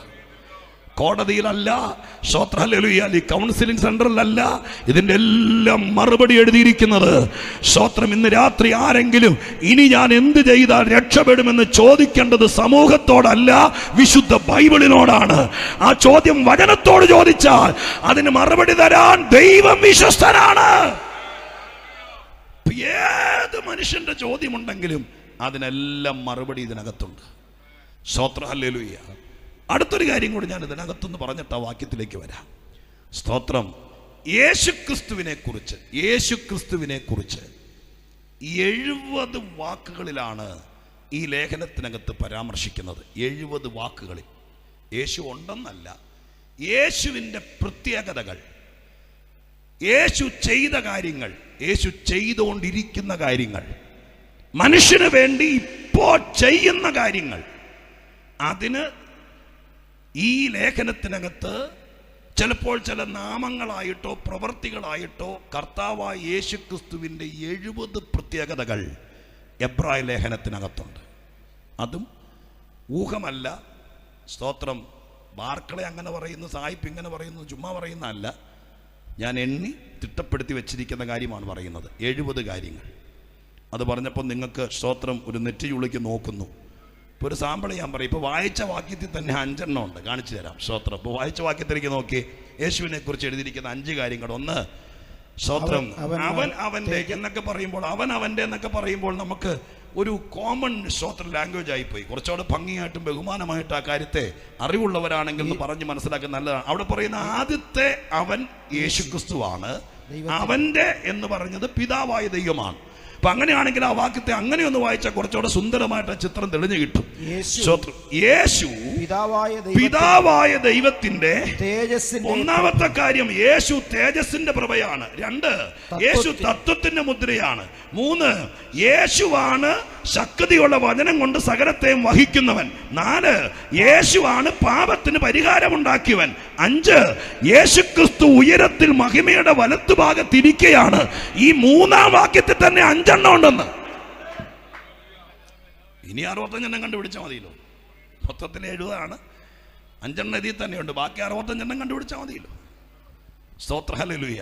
ഇപ്പൊ യേശുവിനെ കുറിച്ചാണ് ഈ ലേഖനത്തിനകത്ത് മുഴുവൻ ഉയർത്തി പറയുന്നത്. നമ്മൾ ബൈബിൾ കോളേജിലൊക്കെ പഠിച്ച സമയത്ത് ഓരോ അധ്യായത്തിൽ ദൂതന്മാരെക്കാൾ ശ്രേഷ്ഠൻ, പുരോഹിതന്മാരെക്കാൾ ശ്രേഷ്ഠൻ എന്നൊക്കെ പറഞ്ഞ് ഓരോ അധ്യായത്തിൽ പറഞ്ഞിരുന്നു. പക്ഷേ ഓരോ അധ്യായത്തിൽ 12 കാര്യം മാത്രമല്ല, യേശുവിനെ കുറിച്ച് 70 കാര്യങ്ങളാണ്. മനുഷ്യർക്കുപകാരിയാണ് കർത്താവ് എന്ന് ഇവിടെ തെളിയിച്ചെഴുതിയിരിക്കുന്നത്. സ്തോത്രം, ഹല്ലേലൂയ. അതിൻ്റെ ഒരു മർമ്മം കൂടി ഞാൻ പറയാം. ഈ ആളുകൾ ആരാ? എബ്രായ ക്രിസ്ത്യാനികൾ എന്ന് പറയുന്ന 1-ാം നൂറ്റാണ്ടിൽ തീവ്രമായ കഷ്ടം സഹിച്ചുകൊണ്ട് യേശുവിനെ സേവിക്കുന്ന ആ ആളുകൾ, അവർ വലിയ വിഷയത്തിലാണ്, അവർ വലിയ പ്രശ്നത്തിലാണ്, വലിയ പ്രതിസന്ധിയിലാണ്. വലിയ പ്രതിസന്ധിയിലും പ്രശ്നത്തിലും അകപ്പെട്ടിരിക്കുന്ന ആളുകൾ എന്നെ ശ്രദ്ധിച്ചേ, വലിയ പ്രതിസന്ധിയിലും പ്രശ്നത്തിലും അകപ്പെട്ടിരിക്കുന്ന ആളുകൾ, അവര് ഏറ്റവും അധികം അറിയേണ്ടത് യേശു ആരാന്നാണ്. ഹല്ലേലൂയ. മനസ്സിലാവുന്ന ഞാൻ പറയുന്നേ? ഇന്ന് രാത്രികാലം നിങ്ങൾക്ക് കൂടെ കൂടെ വിഷയമുണ്ടെങ്കിൽ എന്നെ തെറ്റിദ്ധരിക്കരുത്. ഞാൻ പറയാൻ പോകുന്ന കാര്യം ശ്രദ്ധിച്ച് കേൾക്കണം. ഈ നിങ്ങൾക്ക് ഏറ്റവും വലിയ വിഷയമുണ്ടെങ്കിൽ നിങ്ങൾക്കെതിരെ പണിയണക്കുന്നവൻ ആരാണ്, അവൻ എവിടെ പോയിട്ടാ ചെയ്യുന്നത് എന്നറിയുന്ന ഒരു ഉപദേശി അല്ല നിങ്ങൾക്ക് വേണ്ടത്. പിന്നെയോ, നിങ്ങൾ ഏറ്റവും കഷ്ടം സഹിക്കുന്നെങ്കിൽ അറിഞ്ഞതിനേക്കാൾ അപ്പുറം യേശുവിനെ അറിയാൻ തയ്യാറായാൽ എത്ര പേർക്ക് വിശ്വാസം ഉണ്ട്? എന്റെ കർത്താവിനെ ഇന്ന് അറിഞ്ഞതിനേക്കാൾ കുറെ കൂടി അറിഞ്ഞാൽ നിന്റെ വേദനകൾ തീരും, നിന്റെ പ്രശ്നങ്ങൾ തീരും, നിന്റെ പ്രതികൂലങ്ങൾ തീരും. പ്രയാസത്തിൽ കൂടി കടന്നു പോകേണ്ടവൻ അറിയേണ്ടത് പ്രതികൂലത്തെ കുറിച്ചല്ല, പരിഹാരകനെ കുറിച്ചാണെന്ന്. ഹല്ലേലൂയ. അതുകൊണ്ട് നല്ലവരായ ഈ നാട്ടിലെ ആരെങ്കിലും ഈ ശബ്ദം എവിടെ വരെ ചെല്ലുന്നു എന്ന് എനിക്കറിയില്ല. ഇതൊരു പൊതുയോഗമാണല്ലോ. അതുകൊണ്ട് ഈ നാട്ടിലെ ആരെങ്കിലും ഈ പന്തലിന് കീഴെ ഈ ഹോളിന്റെ മുറ്റത്തേക്ക് വന്നില്ലെങ്കിലും വീട്ടിലിരുന്നുകൊണ്ട് കേൾക്കുന്നവരാണെങ്കിലും, അല്ല ഓൺലൈനിൽ, ഇതൊരു മീഡിയ യുഗമാണല്ലോ. ലോകത്തിന്റെ ഏതെങ്കിലും കോണിൽ, ഏതെങ്കിലും പട്ടണത്തിൽ, ഏതെങ്കിലും രാജ്യത്ത് ഒരു 25-ാം നിലയിൽ ഇരുന്നുകൊണ്ട് ഈ സഭ ക്രമീകരിച്ച യോഗം നിങ്ങൾ ഇരിക്കുന്നിടത്ത് കേൾക്കുകയാണെങ്കിൽ, നിങ്ങൾ കുറച്ച് ദിവസങ്ങളായി, കുറച്ച് മാസങ്ങളായി ഉത്തരം കിട്ടാത്ത, പിടികിട്ടാത്ത വിഷയത്തിലൂടെ കടന്നു പോകുകയാണെങ്കിൽ നിങ്ങൾ അറിയേണ്ടത് യേശുവിനെയാണ്, നിങ്ങൾ മനസ്സിലാക്കേണ്ടത് യേശുവിനെയാണ്. എന്തുകൊണ്ടെന്നാൽ യേശു ക്രിസ്തുവിനല്ലാതെ പ്രശ്നങ്ങൾക്ക് പരിഹാരം ഉണ്ടാക്കാൻ വേറെ ആരാലും കഴിയില്ല. Hallelujah, hallelujah, praise the Lord. ആശങ്കാജനകമാകുന്ന സമയത്ത് ഞാൻ ഈ പവർവിഷനിലൊക്കെ വന്നതിന് ശേഷമാണ് ഒരുപാട് ആളുകളുടെ, ഞാൻ മിക്കവാറും പ്രസംഗത്തിൽ അത് പറയാറുണ്ട്, ഒത്തിരി ആളുകളുടെ വിഷയങ്ങൾ കേൾക്കാൻ തുടങ്ങിയത്. സ്തോത്രം. വർഷങ്ങളായിട്ടൊരു പാസ്റ്ററാണ്, എനിക്കൊരു ലോക്കൽ സഭയുണ്ട്. 25 വർഷമായിട്ട് ഞാൻ ഒരു സഭയുടെ പാസ്റ്ററാണ്. ഉപവാസവും പ്രാർത്ഥനയൊക്കെ നടക്കുമ്പോൾ ഒരുപാട് ആളുകൾ, പരിചയമില്ലാത്ത ആളുകൾ പോലും, പക്ഷെ പവർവിഷനിൽ വന്നതിന് ശേഷം ഒത്തിരി ആളുകൾ അവരുടെ ഭാരങ്ങളും സങ്കടങ്ങളൊക്കെ ആയിട്ട് പ്രാർത്ഥനയ്ക്ക് വരും. അപ്പോൾ അവരെ മിക്കവാറും അവർ വിളിക്കുമ്പോൾ ആവശ്യപ്പെടുന്നത് ഇങ്ങനെയാണ്: പാസ്റ്റർ തിരക്കാണെങ്കിൽ ഇന്ന് വരുന്നില്ല, ഒരു അരമണിക്കൂറെങ്കിലും ഒന്ന് സംസാരിക്കാൻ പറ്റുന്ന ഒരു ദിവസം പറയാം, അന്ന് വരാം. ഇവരുടെ എല്ലാം മനസ്സിൻ്റെ പ്രശ്നം എന്നാണെന്നറിയാമോ പാസ്റ്ററെ? ഈ ഞാൻ മനസ്സിലാക്കിയിടത്തോളം നമ്മൾ പ്രാർത്ഥിച്ചില്ലെങ്കിൽ അവർക്ക് വലിയ വിഷയമൊന്നുമില്ല, അവരുടെ വിഷമം ഒന്ന് കേൾക്കാൻ ആരെങ്കിലും വേണം. ഇതൊരു വലിയ സത്യമാട്ടോ. നമ്മൾ കർത്തൃദാസന്മാരും ദൈവമക്കളൊക്കെ അറിയണം, ഈ മനുഷ്യന്റെ ഭാരം കേൾക്കാൻ ആർക്കും നേരമില്ല.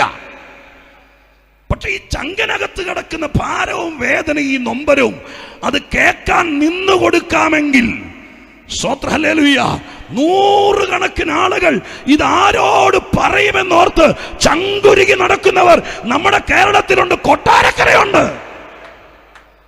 സത്യമാണ് ഞാനീ പറയുന്നത്. നമുക്ക് കേൾക്കാനുള്ള കാത് വേണം, ഹല്ലേലൂയ, സഹിഷ്ണുത വേണം. ഞാൻ പറയാൻ വന്നത് അതല്ല. ഈ വരുന്ന ആളുകളെല്ലാം ആശങ്കയോടെ ചോദിക്കുന്ന ചോദ്യമാണ്: പാസ്റ്ററെ, പ്രാർത്ഥിച്ചിട്ട് ഞങ്ങൾക്ക് എന്തെങ്കിലും ആരെങ്കിലും ദോഷം ചെയ്തിട്ടുണ്ടോ? സ്തോത്രം. പാവങ്ങൾ അതിനകത്ത് നമുക്ക് ഞാൻ ഇച്ചിരി കർക്കശമായിട്ടത് പറയുമെങ്കിലും അവരുടെ നിസ്സഹായത ഇതാണ്, ആളുകളുടെ ആശങ്ക ഇതാണ്: നമ്മൾ ഗുണം പിടിക്കാതിരിക്കാൻ, എൻ്റെ കുഞ്ഞ് രക്ഷപ്പെടാതിരിക്കാൻ, എൻ്റെ കൊച്ചിൻ്റെ കല്യാണം നടക്കാതിരിക്കാൻ, എൻ്റെ അച്ചായന് ഞാനുമായിട്ട് ഒരിക്കലും സമാധാനത്തോടെ ജീവിക്കാതിരിക്കാൻ ആരെങ്കിലും, അവർക്ക് സംശയമുണ്ട് ഇന്നതൊക്കെ ആരാണ്ടൊക്കെ വഴിയെ പോയവൻ സഞ്ചിയും തൂക്കി ചെന്നവൻ പറഞ്ഞിട്ടുമുണ്ട്. അപ്പം ഇതെല്ലാം കൂടി ആയപ്പോൾ ഒത്തു കിടക്കുക. ഇപ്പം ഞാൻ അവരോട് പറയാറുണ്ട്, ഇപ്പം ഞാനോടെ ചേർന്ന് ഇങ്ങനെ ഒരു പ്രശ്നം ഉണ്ടെന്ന് പറഞ്ഞാൽ എന്നാ ഗുണം?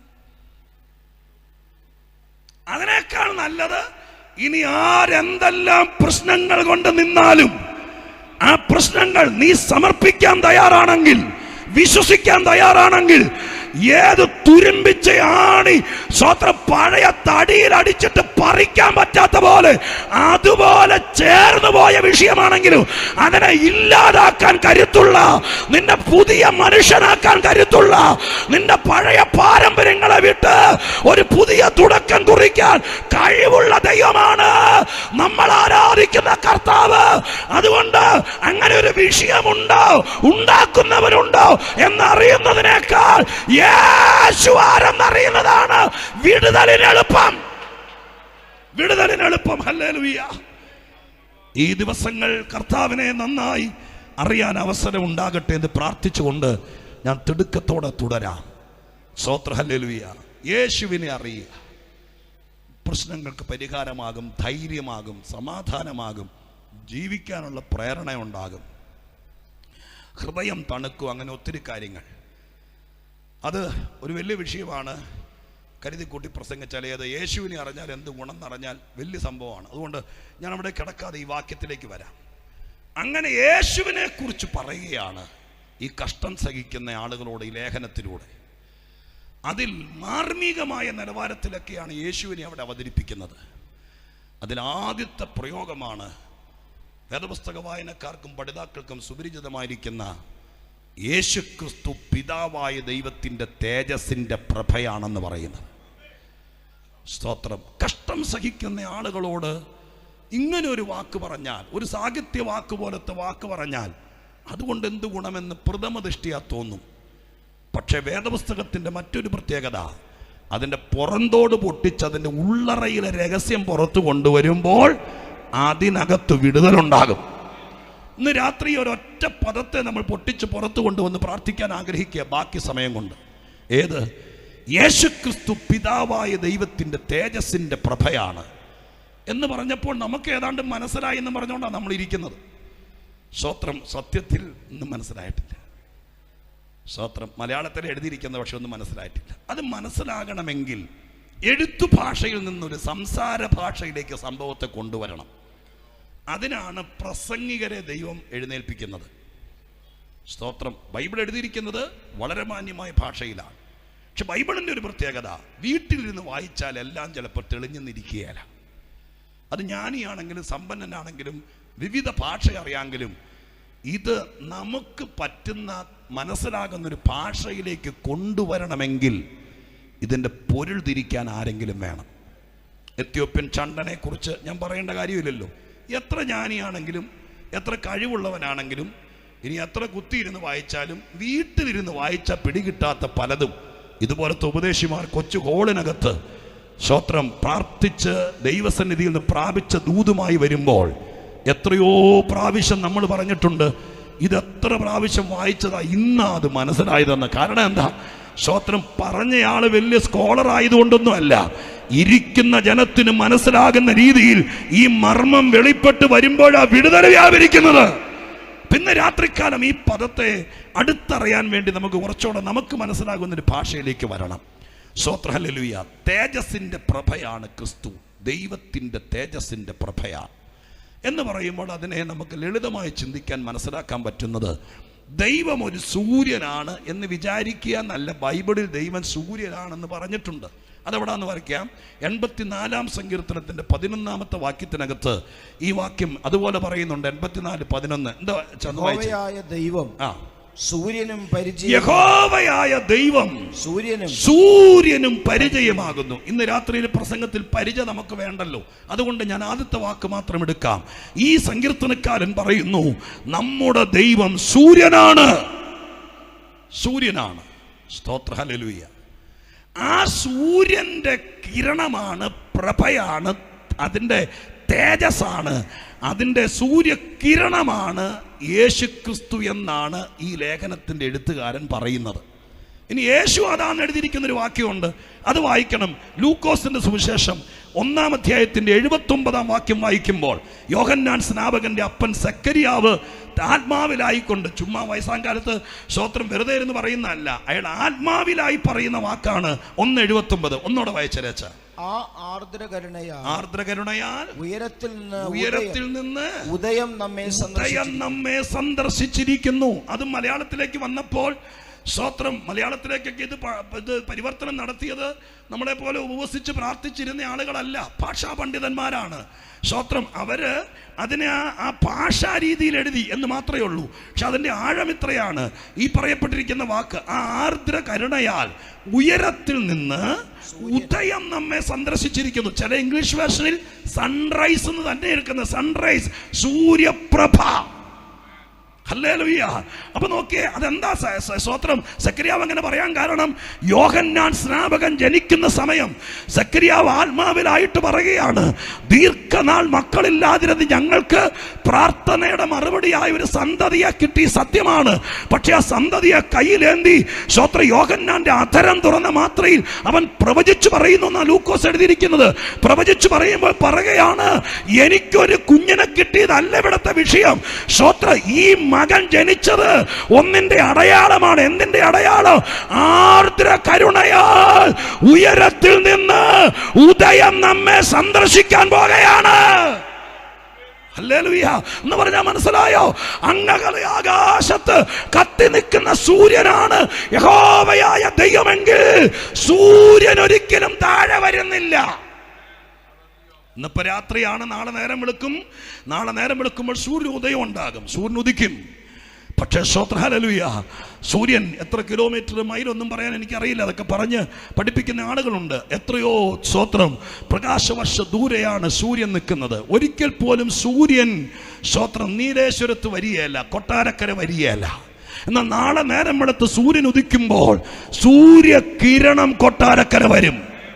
ഹല്ലേലൂയ സ്തോത്രം. യേശുക്രിസ്തു ആരെന്ന് ചോദിച്ചാൽ സ്തോത്രം ഹല്ലേലൂയ, ആ നീതി സൂര്യനിൽ നിന്ന് പുറപ്പെട്ട നീതി സൂര്യന്റെ പ്രഭയായി മാനവനെ സന്ദർശിപ്പാൻ, ഈ ലോകത്തിന് വെളിച്ചമേകാൻ, ഇരുട്ടിലിരുന്ന ജനത്തെ വെളിച്ചമാക്കാൻ, ഉയരത്തിൽ നിന്ന് പിതാവിൽ നിന്ന് അടർന്നു മാറാൻ പറ്റാതെ ഒന്നിച്ചായിരുന്ന ഞാനും പിതാവും ഒന്നാണ് എന്ന് പറഞ്ഞ സൂര്യനില്ലാതെ കിരണമില്ല. സ്തോത്രം ഹല്ലേലൂയ. ആ നിലവാരത്തിൽ ഒന്നായിരുന്ന് സ്തോത്രം യേശു മാനവന് വേണ്ടി താഴെ ഭൂമിയിൽ വന്നു. മനുഷ്യനായി പിറന്നെങ്കിലും അവൻ ദൈവമാണ്, അവൻ സൂര്യപ്രഭയാണ്. സ്തോത്രം ഹല്ലേലൂയ, സൂര്യപ്രഭയാണ്. നാളെ നേരം വെളുക്കുമ്പോൾ സൂര്യൻ ഉദിക്കുമ്പോൾ സ്തോത്രം നിങ്ങളുടെ വീടിനകത്ത് ആരൊക്കെ എതിർത്താലും ഒന്നും മുടക്കണ്ട, സൂര്യകിരണം നിങ്ങളുടെ വീടിനകത്ത് കയറും. അതിന് നിങ്ങളുടെ ജനാലുകളും വാതിലും തുറന്നിട്ടാൽ മാത്രം മതി.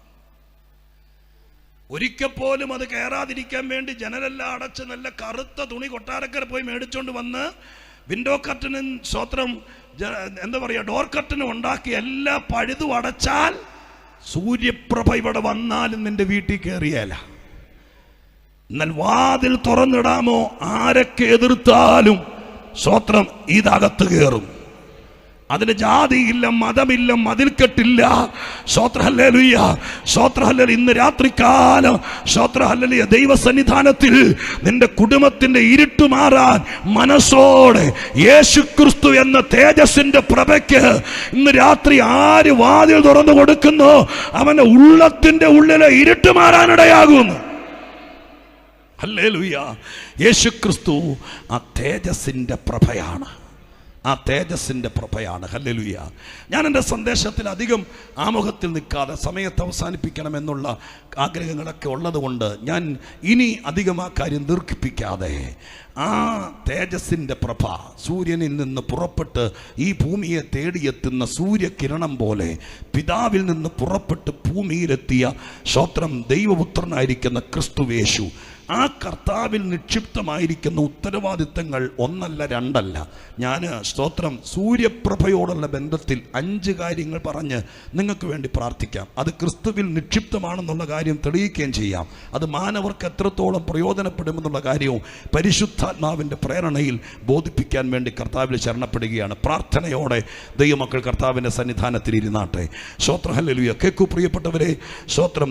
ആ സൂര്യപ്രഭ, ഇറങ്ങി വരുന്ന സൂര്യപ്രഭ, സൂര്യകിരണവും കർത്താവിനെ ഒന്ന് കമ്പയർ ചെയ്ത് നമുക്ക് ഈ കാര്യം മനസ്സിലാക്കിയെങ്കിലേ നമുക്കിത് മനസ്സിലാക്കാൻ പറ്റുള്ളൂ. സ്തോത്രം ഹല്ലേലൂയ. സൂര്യൻ്റെ പ്രഭയ്ക്ക് നാളെ നേരം വെളുക്കുമ്പോൾ സ്തോത്രം ഇറങ്ങി വരുന്ന സൂര്യകിരണത്തിന് ചെയ്യാൻ പറ്റുന്ന ഒന്നാമത്തെ കാര്യം പ്രകാശിപ്പിക്കുക എന്നുള്ളതാണ്.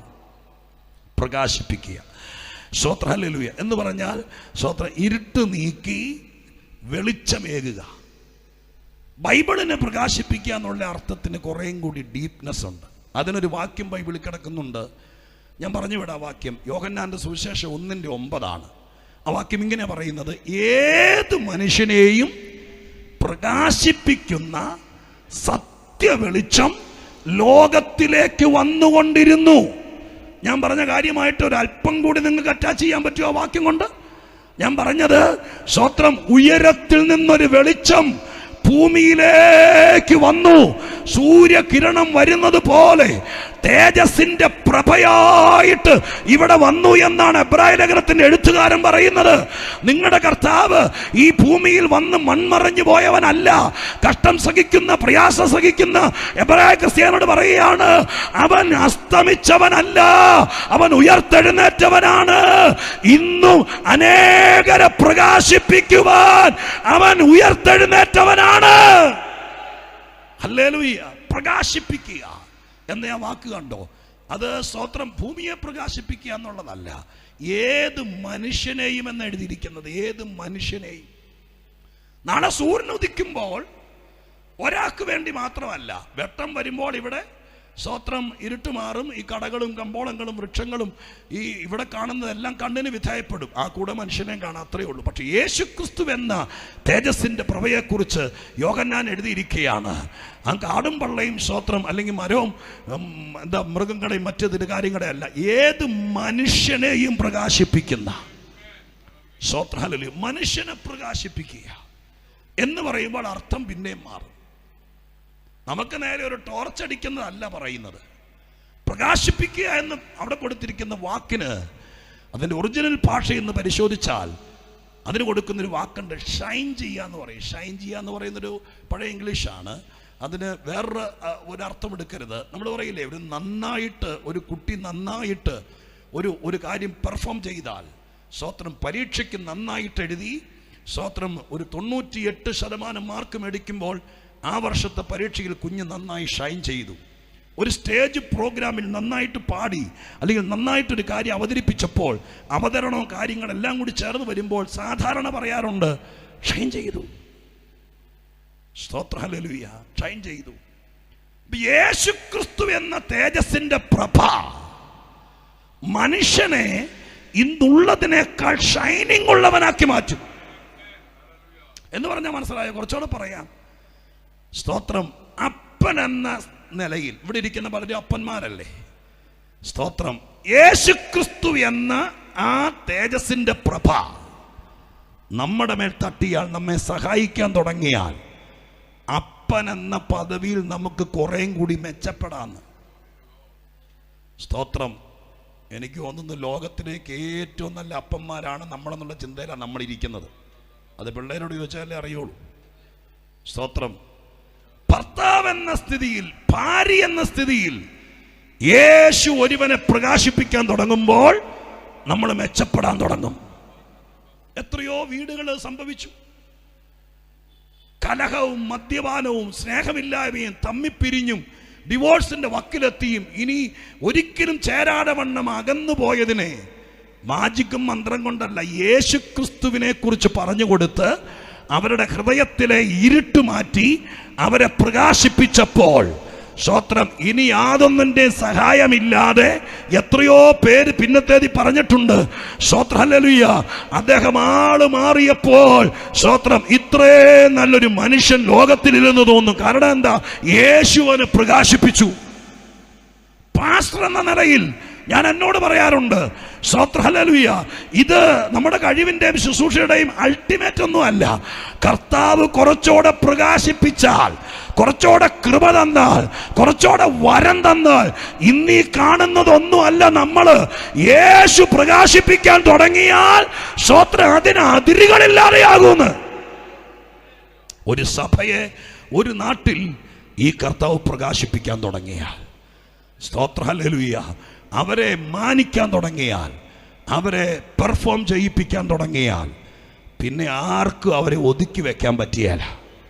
ഇന്ന് രാത്രി ഞാൻ ആത്മാവിൽ ചോദിക്കുന്നു, അവൻ തേജസ്സിന്റെ പ്രഭയാണെങ്കിൽ നീ നന്നാവാതിരിക്കാൻ ഇവിടെ ആരൊക്കെ കരുക്കൾ നീക്കിയാലും യേശു നിന്നെ പ്രകാശിപ്പിക്കാൻ തുടങ്ങിയാൽ അവരൊരുക്കുന്ന നീ ക്ഷയിച്ചു പോകാൻ, ഞാൻ ആദ്യം പറഞ്ഞതുപോലെ നീ മന്ദീഭവിച്ചു പോകാൻ, നിന്റെ ചെറുക്കൻ നന്നായി പഠിച്ചുകൊണ്ടിരുന്നവൻ മുടിവെട്ടാതെ താടി പഠിക്കാതെ പെരക്കകത്തിരുന്ന് കോളേജിൽ പോകാതെ ഒരു തരം സ്വത്ര ഇരുട്ടിന് അടിമപ്പെടാൻ വിധിക്കപ്പെട്ട വിധിയെ പൊളിക്കാൻ വേറെ ഒരു മാർഗവുമില്ല. യേശു എന്ന തേജസ്സിന്റെ പ്രഭ അവന്റെ മേൽ തട്ടിയാൽ ഇന്ന് രാത്രി സ്വത്രം മനുഷ്യനെ മനുഷ്യനാക്കി മാറ്റാൻ ദൈവമായ കർത്താവിന് കഴിയുമെന്നാണ് ഈ ലേഖനത്തിന്റെ ആദ്യ വാക്കിൽ ദൈവാത്മാവ് എഴുതി വെച്ചിരിക്കുന്നത്.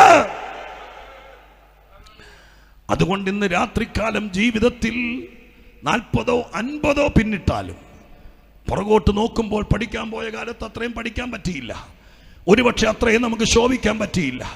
പല കാര്യങ്ങളും നഷ്ടബോധങ്ങളായിരിക്കാം. സ്വത്രം അതിപ്പോൾ എണ്ണി പറയാൻ നമുക്ക് നേരെ എടുക്കാൻ പറ്റിയല്ല. അങ്ങനെ ഏതെങ്കിലും വിധത്തിൽ നഷ്ടബോധങ്ങളുമായി അന്തർമുഖികളായി ജീവിക്കുന്നെങ്കിൽ അവരെ ഇനി പ്രായം മാറ്റിയെടുക്കാനും സ്വത്രം ഇനി ഒന്നോടെ കോളേജിൽ കൊണ്ട് പഠിപ്പിക്കാനൊന്നും പറ്റിയല്ല. പക്ഷെ ഇന്ന് രാത്രി അനുഭവസ്ഥർ 100 കണക്കിന് ആളുകളുണ്ട്. യേശു പ്രകാശിപ്പിക്കാൻ തുടങ്ങിയാൽ വിദ്യാഭ്യാസത്തെക്കാൾ അപ്പുറം, കുടുംബ ശ്രേഷ്ഠതയേക്കാൾ അപ്പുറം, നമ്മൾ പഠിച്ച ടെക്നോളജിയേക്കാൾ അപ്പുറം ദൈവത്തിന്റെ കൃപ തന്നാൽ, ദൈവത്തിന്റെ അഭിഷേകം തന്നാൽ, ദൈവത്തിന്റെ വരം തന്നാൽ, എത്ര പേർക്ക് ഇന്ന് രാത്രികാലം ആ തേജസ്സിന്റെ പ്രഭ എന്റെ മേലൊന്ന് തട്ടണമെന്ന് ആഗ്രഹമുണ്ട്, എന്റെ മേലൊന്ന് ഉദിക്കണമെന്ന് ആഗ്രഹമുണ്ട്. ഇന്ന് രാത്രി ആ തേജസ്സിന്റെ പ്രഭ ആരെ പ്രകാശിപ്പിക്കുമോ അവരുടെ കഴിവ് വർദ്ധിക്കാനിടയാകും. ഹല്ലേലൂയ, സ്തോത്രം ചെയ്യുന്നു. ഹല്ലേലൂയ.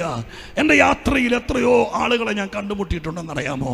ഞാൻ ആളുകളോട് സ്തോത്രം ഹല്ലേലൂയ പ്രസംഗമൊക്കെ കഴിഞ്ഞാൽ ഞാൻ വളരെ സ്തോത്രം പിന്നെ മിതഭാഷിയാണ്. എനിക്ക് ആളുകളിൽ നിന്ന് കേൾക്കാനാണ് താല്പര്യം. പ്രായമുള്ള ആളെ എങ്ങനെ കണ്ടാൽ വിവിധ സ്ഥലങ്ങളിൽ ചെല്ലുമ്പോഴൊക്കെ അവരോട് ചോദിക്കും, എങ്ങനെയാണ് രക്ഷിക്കപ്പെട്ടത്, എങ്ങനെയാണ് ഇവിടെ വന്നത്? എത്രയോ പേര് പറഞ്ഞിരിക്കുന്നു. ഞാൻ വിദേശ രാജ്യത്തൊക്കെ സന്ദർശിക്കുമ്പോൾ സ്തോത്രം കണ്ടിട്ടുണ്ട്. ഞാൻ ഒരാളെ മസ്കറ്റിൽ വെച്ച് കണ്ടു. ഇപ്പോൾ അദ്ദേഹം അവിടെ ഉണ്ടോയെന്ന് എനിക്കറിയില്ല. സ്തോത്രം ഹല്ലേലൂയ. അദ്ദേഹം മസ്കറ്റിലെ രാജാവിൻ്റെ ഉല്ലാസ കപ്പലിൻ്റെ ചീഫ് എഞ്ചിനീയറാണ്. ഞാൻ ചർച്ചിനകത്ത് വെച്ച് അദ്ദേഹത്തെ ശ്രദ്ധിച്ചു. നല്ല ചുറുചുറുക്കുള്ള ആൾ. ഒരുപക്ഷെ നമ്മുടെ പാസ്റ്റർ പ്രായം അദ്ദേഹത്തിന് അന്ന് കണ്ടപ്പോൾ ഉണ്ടെന്ന് എനിക്ക് തോന്നുന്നു. സ്തോത്രം ഹല്ലേലൂയ. റിട്ടയർഡായി പോകുന്ന സമയം കഴിഞ്ഞു. പക്ഷേ രാജാവ് അദ്ദേഹത്തെ വിടുന്നില്ല. ഞാൻ അദ്ദേഹത്തെ കൈ കിട്ടിയപ്പോൾ സ്തോത്രം 6-7 ദിവസം ശുശ്രൂഷയ്ക്ക് വേണ്ടി ചെന്ന് അവിടെ ചെയ്തപ്പോൾ അദ്ദേഹത്തിന് കാര്യങ്ങൾ ചോദിച്ചപ്പോൾ എന്നോട് പറഞ്ഞു, പാസ്റ്ററെ ഞാൻ 10ാം ക്ലാസ്സിൽ പഠിച്ചിട്ട് പണ്ടത്തെ ITI പഠിച്ചിട്ട് ഒരു ജോലി തേടി വന്നതാ. എൻ്റെ താഴെ സ്തോത്രം ഇന്നത്തെ എഞ്ചിനീയേഴ്സ് ആയിരിക്കുന്ന 60-ൽ പരം എഞ്ചിനീയർമാർ ആ കപ്പലിന് തന്നെയുണ്ട്. അവരുടെ എല്ലാവരുടെ സീനിയർ ഞാൻ 10ാം ക്ലാസ്സേ പഠിച്ചിട്ടുള്ളൂ. സ്വത്രം ഇവിടെ വന്ന കാലത്ത് സ്വത്രം ഈ വക കാര്യങ്ങളിൽ ഇന്നത്തെ പോലത്തെ എഞ്ചിനീയേഴ്സ് ഒന്നും ഇല്ല. ഞാൻ എൻ്റെ ദൈവത്തോട് ഇവിടെ വന്നപ്പോൾ കർത്താവിനെ രക്ഷകനായി സ്വീകരിപ്പാൻ ഒരു അവസരം കിട്ടി. ഞാനൊരു കൊച്ചു ജോലിയുമായിട്ടാണ് വന്നത്. സ്വത്രം പക്ഷെ എൻ്റെ ദൈവം എന്നെ പ്രകാശിപ്പിച്ചു. സ്വത്രം ഹല്ലേലൂയ. ഊറ്റൻ എഞ്ചിനീയർമാർക്ക് കണ്ടുപിടിക്കാൻ പറ്റാത്ത പല കാര്യങ്ങളും എങ്ങനെയാണെന്ന് എനിക്കറിയില്ല. എന്നെ കൊണ്ട് ദൈവം ചെയ്യിപ്പിക്കാൻ തുടങ്ങി. എൻ്റെ വിദ്യാഭ്യാസം പലർക്കും അറിയില്ല.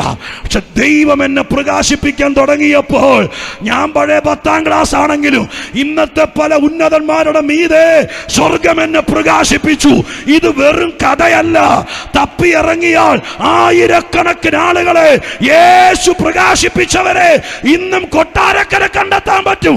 അതുകൊണ്ട് ഇന്ന് രാത്രി നഷ്ടബോധം കൊണ്ട് ഈ രാത്രി ഉറങ്ങാൻ പോകണ്ട. യേശു പ്രകാശിപ്പിക്കാൻ തുടങ്ങിയാൽ നിന്റെ ജീവിത ഗതി മാറി വരും. Hallelujah. Praise the Lord. Hallelujah.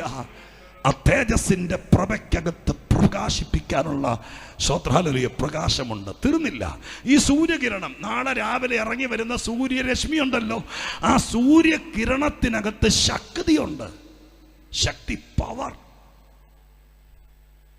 ഒരു 50 വർഷം മുമ്പ് വരെ ആളുകൾക്ക് അത് അറിയില്ലായിരുന്നു. ഈ അടുത്ത കാലത്താണ് നിങ്ങൾ കേട്ടിട്ടില്ലേ സോളാർ ഗവൺമെന്റ് സബ്സിഡി തരിക. കാരണം ഈ അടുത്ത കാലത്ത് കണ്ടുപിടിച്ചത് ഇത് വെറും വെട്ടമല്ല, ഈ വെട്ടത്തിനകത്ത് അസാധാരണ പവറുണ്ടെന്ന്. നമ്മുടെ നെടുമ്പാശ്ശേരിയിലെ എയർപോർട്ടിലേക്ക് ഇടുക്കിയിൽ നിന്നോ അല്ലെങ്കിൽ സ്തോത്രം മറ്റൊരു സ്ഥലത്തു നിന്നും കമ്പി കൂടെ കറണ്ട് വരുന്നില്ല. അവിടെ മൊത്തം സോളാർ സിസ്റ്റമാണ്. സൂര്യപ്രഭയിൽ നിന്ന് സ്വത്ര ശക്തി ആർജിച്ചെടുത്തിട്ട് ആ പവറാണ് ആ എയർപോർട്ടിനെ മുഴുവൻ പ്രവർത്തിപ്പിക്കുന്നതെന്ന്. ലിഫ്റ്റ് വർക്ക് ചെയ്യുന്നത്, മോട്ടറുകൾ വർക്ക് ചെയ്യുന്നത്, ലൈറ്റുകൾ വർക്ക് ചെയ്യുന്നത് എന്ന് വേണ്ട, വിമാനം ഉയർത്താൻ വേണ്ടിയിട്ടുള്ള ടെക്നോളജിക്ക് പുറകിൽ വ്യാപരിക്കുന്ന സകല പവറും സ്വത്രം അത് ഊറ്റിയെടുക്കുന്നത്, ചോർത്തിയെടുക്കുന്നത് ഈ സൂര്യകിരണത്തിൽ നിന്നാണ്. പക്ഷെ നാളെ നേരം വെളുത്തുമ്പോ വെയിലത്തിറങ്ങി എന്നാൽ കിട്ടിയല്ല, അതിനൊരു സിസ്റ്റം ഉണ്ട്. സോളാർ ഫലകം എന്ന് മറ്റോ പറയുന്നത്. ഞാൻ ടെക്നിക്കലായിട്ട് അത്ര വിദഗ്ധനല്ല. സ്തോത്രം, ഹല്ലേലൂയ. നിങ്ങൾക്കറിയാം, സ്തോത്രം, അങ്ങനെ ഒരു പ്ലേറ്റ് ഉണ്ട്. അത് പച്ചയ്ക്ക് സൂര്യകിരണം ഇറങ്ങി വരുന്നിടത്ത് പ്രദർശിപ്പിക്കണം. അതിലൂടെയാണ് ഈ പവറ് അകത്ത് കയറുന്നത്. സ്തോത്രം, ഹല്ലേലൂയ. യേശുക്രിസ്തു എന്ന തേജസ്സിന്റെ പ്രഭയ്ക്കകത്തും ആണ്ടിൽ 2 പ്രാവശ്യം നമുക്ക് ഉത്സവം ആചരിക്കാൻ വേണ്ടി വന്നു പോയ ആളല്ല. ഇന്നുമായി ഇറങ്ങി വരുന്ന പ്രഭയ്ക്കകത്ത് അസാധാരണ ശക്തിയുണ്ട്. സ്തോത്രം, ഹല്ലേലൂയ. പക്ഷേ സ്തോത്രം, അത് നമ്മൾ ചുമ്മാ വെയിലത്തിറങ്ങി എന്നാ കിട്ടിയല്ല. ആ സോളാർ ഫലകം പോലെ നമ്മുടെ അകത്തെ മനുഷ്യനുണ്ടല്ലോ, അന്തരാത്മാവിനെ നമ്മൾ ശരിക്കും മനസ്സു തുറന്ന് ക്രിസ്തുവെന്ന തേജസ്സിന്റെ പ്രഭയെ അകത്തേക്ക് വന്ന് തട്ടാൻ വേണ്ടി നമ്മൾ മനസ്സു തുറന്ന് ആ സോളാർ പ്ലേറ്റ് പോലെ നമ്മുടെ ഹൃദയവും മനസ്സും വിട്ടുകൊടുത്താൽ, അതിലേക്ക് പ്രകാശം തട്ടിയാൽ നിന്നെ ഒതുക്കുന്ന ഏത് ശക്തിയെയും ജയിക്കാനുള്ള പവർ ഈ തേജസ്സിന്റെ പ്രഭയ്ക്കകത്തുണ്ട്. ഹല്ലേലൂയ. തേജസ്സിന്റെ പ്രഭയ്ക്കകത്തുണ്ട്. നിങ്ങൾ പോകുന്ന വഴിക്ക് കണ്ടിട്ടില്ലേ സോളാർ വീടുകളിലൊക്കെ വെച്ചിരിക്കുന്നത്? എവിടെ വെച്ചിരിക്കുന്നത്? സ്തോത്രം, വീടിന്റെ റോട്ടിൽ കൂടെ പോകുമ്പോൾ വീട്ടിലെ റോട്ടിൽ കൂടെ പോകുന്നവർക്ക് കാണത്തക്ക രീതിയിൽ വീടിന്റെ ഏറ്റവും മോളിൽ സ്തോത്രം എല്ലാരും കാണെ മലർത്തി വെച്ചിരിക്കുക. ഒരു ചേട്ടൻ ഈ സോളാർ ഫലകം മേടിച്ച് അടുക്കളയുടെ പാതകത്തിന്റെ അടിയിൽ കൊണ്ടുവച്ചിട്ട് പവർ താന്ന് പറഞ്ഞാലോ? അങ്ങനെ ആൾക്കാരുണ്ട്. രക്ഷിക്കപ്പെട്ട് സ്നാനപ്പെട്ടിട്ട് അടുക്കളയുടെ പാതകത്തിന്റെ കീഴെ കൊണ്ടുവച്ചാൽ പവർ വരുമോ? പവർ വരുമോ? നിങ്ങൾക്ക് തെറ്റി. നിങ്ങൾ പരസ്യമായി നിങ്ങളുടെ വീടിന്റെ മുറ്റത്ത് നിങ്ങൾ യേശുവിനെയാണ് പ്രതീക്ഷിക്കുന്നത്, നിങ്ങൾ യേശുവിന്റെ ആളാണെന്ന് നിങ്ങൾ പരസ്യമായിട്ടൊന്ന് പറഞ്ഞു നോക്കിയേ. ആ നിമിഷം മുതൽ നിങ്ങളെ ഒരു അസാധാരണ ശക്തി ഭരിക്കും. അതല്ലേ വാസ്തവത്തിൽ സംഭവിക്കുന്നത്. ഞാൻ സാധാരണ ഞങ്ങളുടെ സഭയെ പറയാറുണ്ട്, ഈ പരിശുദ്ധാത്മാവിനൊക്കെ കാത്തിരിക്കുന്ന ആൾക്കാരോട്, മാതൃഭാഷയിൽ സ്തോത്രം പറയാത്തവന് ഇനി അന്യഭാഷയും കൂടി കിട്ടിയിട്ട് എന്നാ ഗുണം? മനസ്സിലായോ? അതുപോലെ 2 പേരുടെ മുമ്പിൽ മര്യാദയ്ക്ക് പറയാൻ നമുക്ക് പേടിയാ. പിന്നെ ആ കൂടെ ഇനി അന്യഭാഷയും കൂടി കിട്ടാത്തതിന്റെ കുഴപ്പമുള്ളൂ. പരസ്യമായി യേശുവിനെ ഉയർത്താമെങ്കിൽ അന്ന് മുതൽ പവർ വരാൻ തുടങ്ങും. സ്തോത്രം, ഹല്ലേലൂയ. നിന്റെ ശുശ്രൂഷയ്ക്കോ, നിന്റെ പ്രാർത്ഥനയ്ക്കോ, നിന്റെ വേലയ്ക്കോ എന്തിന് പവർ വേണോ അത് സായിപ്പല്ല തരുന്നത്, ഉയരത്തിനാ തരുന്നത്. അതിനുള്ള ചങ്കൂറ്റം ഉണ്ടാകണം. അപ്പോഴാണ് ആ ശക്തി വ്യാപരിക്കാൻ തുടങ്ങുന്നത്. വിശദീകരിക്കാൻ വാക്യങ്ങളൊക്കെ ഉണ്ട്, പക്ഷെ ഞാൻ ചുരുക്കി പറയാം, നിങ്ങൾക്ക് കാര്യം പിടി കിട്ടിയാൽ മതിയല്ലോ. ഈ മൂന്നാമത്തത്, ഈ ഇറങ്ങി വരുന്ന സൂര്യകിരണത്തിനകത്ത് തീയുണ്ട്. തീയ്. സ്തോത്രം, പേടിക്കണ്ട, തീയുണ്ട്. അത് ഞാൻ മനസ്സിലാക്കിയത് പണ്ട് സ്കൂളിൽ പഠിക്കുന്ന കാലത്താണ്. അന്ന് എനിക്ക് മനസ്സിലായില്ല. ഒരു കർത്തൃദാസനായി ഈ വക കാര്യങ്ങളൊക്കെ പഠിച്ചുകൊണ്ടിരിക്കുമ്പോൾ ഇതൊക്കെ മനസ്സിലാക്കാൻ വേണ്ടി കർത്താവ് പഴയ കാര്യങ്ങൾ 40-50 വർഷങ്ങൾക്ക് പുറകിലുള്ള ചില കാര്യങ്ങൾ സ്തോത്രം ഓർമ്മപ്പെടുത്തും. ഞാൻ വേഗത്തിൽ പറയാം. മലയാള സ്കൂളിലാണ് ഞാൻ പഠിച്ചത്. വളരെ കഷ്ടവും പ്രയാസവും ദാരിദ്ര്യവും പട്ടിണിയൊക്കെ ഉള്ള കാലം, ഉടുതുണിക്ക് മറുതുണി ഇല്ലാത്ത കാലം. അപ്പോൾ സ്തോത്രം, ആ സ്കൂളിൽ അന്നത്തെ നിങ്ങളിപ്പറക്ക് ഓർമ്മയുണ്ടായിരിക്കും, മലയാള സ്കൂളിൽ അന്ന് ഉച്ചയ്ക്ക് വീട്ടിൽ നിന്ന് ആഹാരം കൊണ്ടുവരാത്തവർക്ക് ഉപ്പുമാവ് ഉണ്ടായിരുന്നു. സ്തോത്രം, വട്ടയിലയിൽ ഉപ്പുമാവ് മേടിച്ച് കഴിക്കും. 10 മിനിറ്റ് കൊണ്ട് പരിപാടി കഴിയും. 1 മണിക്കൂർ ഇൻ്റർവെല്ല. ഉപ്പുമാവ് കഴിച്ച നേരെ സ്കൂൾ ഗ്രൗണ്ടിൽ ചാടും. ആ സമയത്ത് ഞങ്ങളുടെ സ്കൂളിൽ 1-2 മിടുക്കന്മാർ ചെറുക്കന്മാരുണ്ടായിരുന്നു. അമാര് സ്കൂൾ ഗ്രൗണ്ടിൽ നല്ല മീനമാസത്തിലെ കത്തി നിൽക്കുന്ന സമയത്ത് ഇവർ മുറ്റത്ത് ചാടിയിട്ട് ഇവരുടെ പോക്കറ്റിൽ ഒരു സൈസ് ലെൻസ് ഉണ്ട്.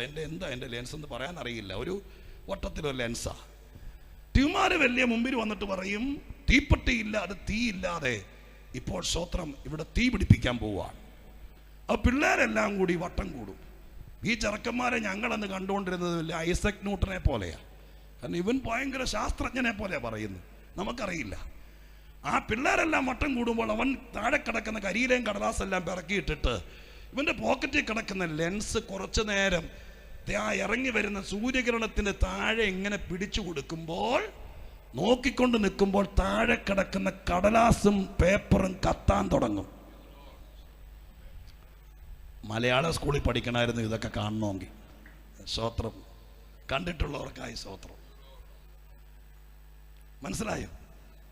അപ്പൊ ഈ ഇറങ്ങി വരുന്ന സൂര്യപ്രഭയുണ്ടല്ലോ, അതിനെ ഒരു പ്രസത്തിലൂടെ കടത്തിവിട്ടാൽ താഴെ തീ പിടിക്കും. സ്തോത്രം. ചുമ്മാ യേശുവിനെ നമ്മളൊരു പടത്തിൽ കണ്ടുകൊണ്ടിരുന്നാൽ ഇതൊന്നും സംഭവിക്കുകയില്ല. ചുമ്മാ എല്ലാ കൺവെൻഷനും പാട്ടുപുസ്തകം മേടിച്ച് വീട്ടിലിരുന്ന് പാടിയാലും കിട്ടിയല്ല. ഈ കർത്താവിനെ നിന്റെ മനസാക്ഷിയിലൂടെ, നിന്റെ അന്തരാത്മാവിലൂടെ സ്തോത്രം, അതൊരു ട്രാൻസ്പെറന്റ് ആയി പാപമില്ലാത്ത കറയില്ലാത്ത ഒരു മനസ്സിലൂടെ നിന്റെ ധ്യാനത്തിലൂടെ യേശുവിനെ കയറ്റിവിട്ടാൽ ആ ധ്യാനത്തിങ്കൽ തീ കത്തുമെന്നാ പറയുന്നേ. ഹല്ലേലൂയ.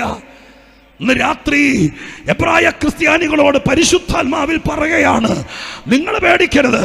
അവരോട് പറയാ, നിങ്ങൾക്ക് ഏറെക്കുറെ പിടികിട്ടുന്നു ആ പശ്ചാത്തലം. എല്ലാരും കൂടി നിങ്ങളെ അടച്ചു പൂട്ടിയാലും, ശോത്രഹൽ ശിംശോനെ കെട്ടിയതുപോലെ അന്ധകാര ശക്തികളെ കൊണ്ട് കെട്ടിയാലും, നീ സേവിക്കുന്ന കർത്താവ് ആരാന്നറിയാമോ? അവൻ വെറും കളിമണ്ണല്ല, അവൻ സ്തോത്ര തേജസ്സിന്റെ പ്രഭയാണ്.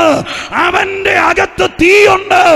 തന്റെ സന്തതികളിൽ ഒന്നിനെ, ഈ ലോകത്തിലെ ശക്തികളെ കൂട്ടുപിടിച്ച് കെട്ടിയാൽ ചണച്ചരട് കത്തുന്നത് പോലെ അടുത്ത ആരാധനയിൽ, അടുത്ത യോഗത്തിൽ ഇറങ്ങി വരുന്ന തേജസ്സിന്റെ പ്രഭ സ്തോത്രം അവർക്ക് വിരുദ്ധമായതിനെ ചാമ്പലാക്കി കളയും. അത്രയ്ക്ക് കരുത്തനാണ് സഭയുടെ കാന്തനായ കർത്താവെന്ന് തെളിയിക്കുകയാണ് ഈ കഷ്ടം അനുഭവിക്കുന്ന ജനത്തിന്റെ ഇടയിൽ പരിശുദ്ധാത്മാവ്. ഇന്ന് രാത്രി ഞാൻ ആത്മാവിൽ പറയാം, ഹല്ലേലൂയ, ഹല്ലേലൂയ. ക്യാൻസർ പോലത്തെ മാരക രോഗങ്ങൾ റേഡിയേഷനും കൊണ്ട് കരിക്കുക എന്നാ പറയുന്നത്. അങ്ങനെയല്ല പറയുന്നത് നാടൻ ഭാഷയിൽ. സ്തോത്രം. ഹല്ലേലൂയ. മെഡിക്കൽ ടെർമിനോളജിയാണ് ഭംഗിയുള്ള ഭാഷ. മറ്റതൊക്കെ കരിക്കുക. സ്തോത്രം. ഹല്ലേലൂയ. എന്നാൽ ഇന്ന് രാത്രികാലം ഞാൻ പറയാം, ഉയരത്തിൽ നിറങ്ങി വരുന്ന തേജസ്സിന്റെ പ്രഭ രക്ഷിക്കപ്പെട്ട് മനസ്സാക്ഷി ശുദ്ധമാക്കി ഈ യേശുവിന് വേണ്ടി ജീവിക്കാൻ സമർപ്പിക്കപ്പെട്ട ഈ ഇറങ്ങി വരുന്ന കർത്താവാം തേജസ്സിനകത്ത്, ആ തേജസ്സിന്റെ പ്രഭയ്ക്ക് ത്ത് നിന്നെ ഒതുക്കുന്ന, നിന്റെ ആയുസ് കുറയ്ക്കുന്ന, നിന്റെ ജീവിതത്തെ നഷ്ടമാക്കി കളയാൻ വ്യാപരിച്ചു നിൽക്കുന്ന ഇരുട്ടിന്റെ ബന്ധനങ്ങളെ മനുഷ്യന്റെ കൈ തൊടാതെ കരിച്ചു കളയാനുള്ള അസാധാരണമായിരിക്കുന്ന തീയ ഈ യേശുവിലുണ്ടെന്നേ.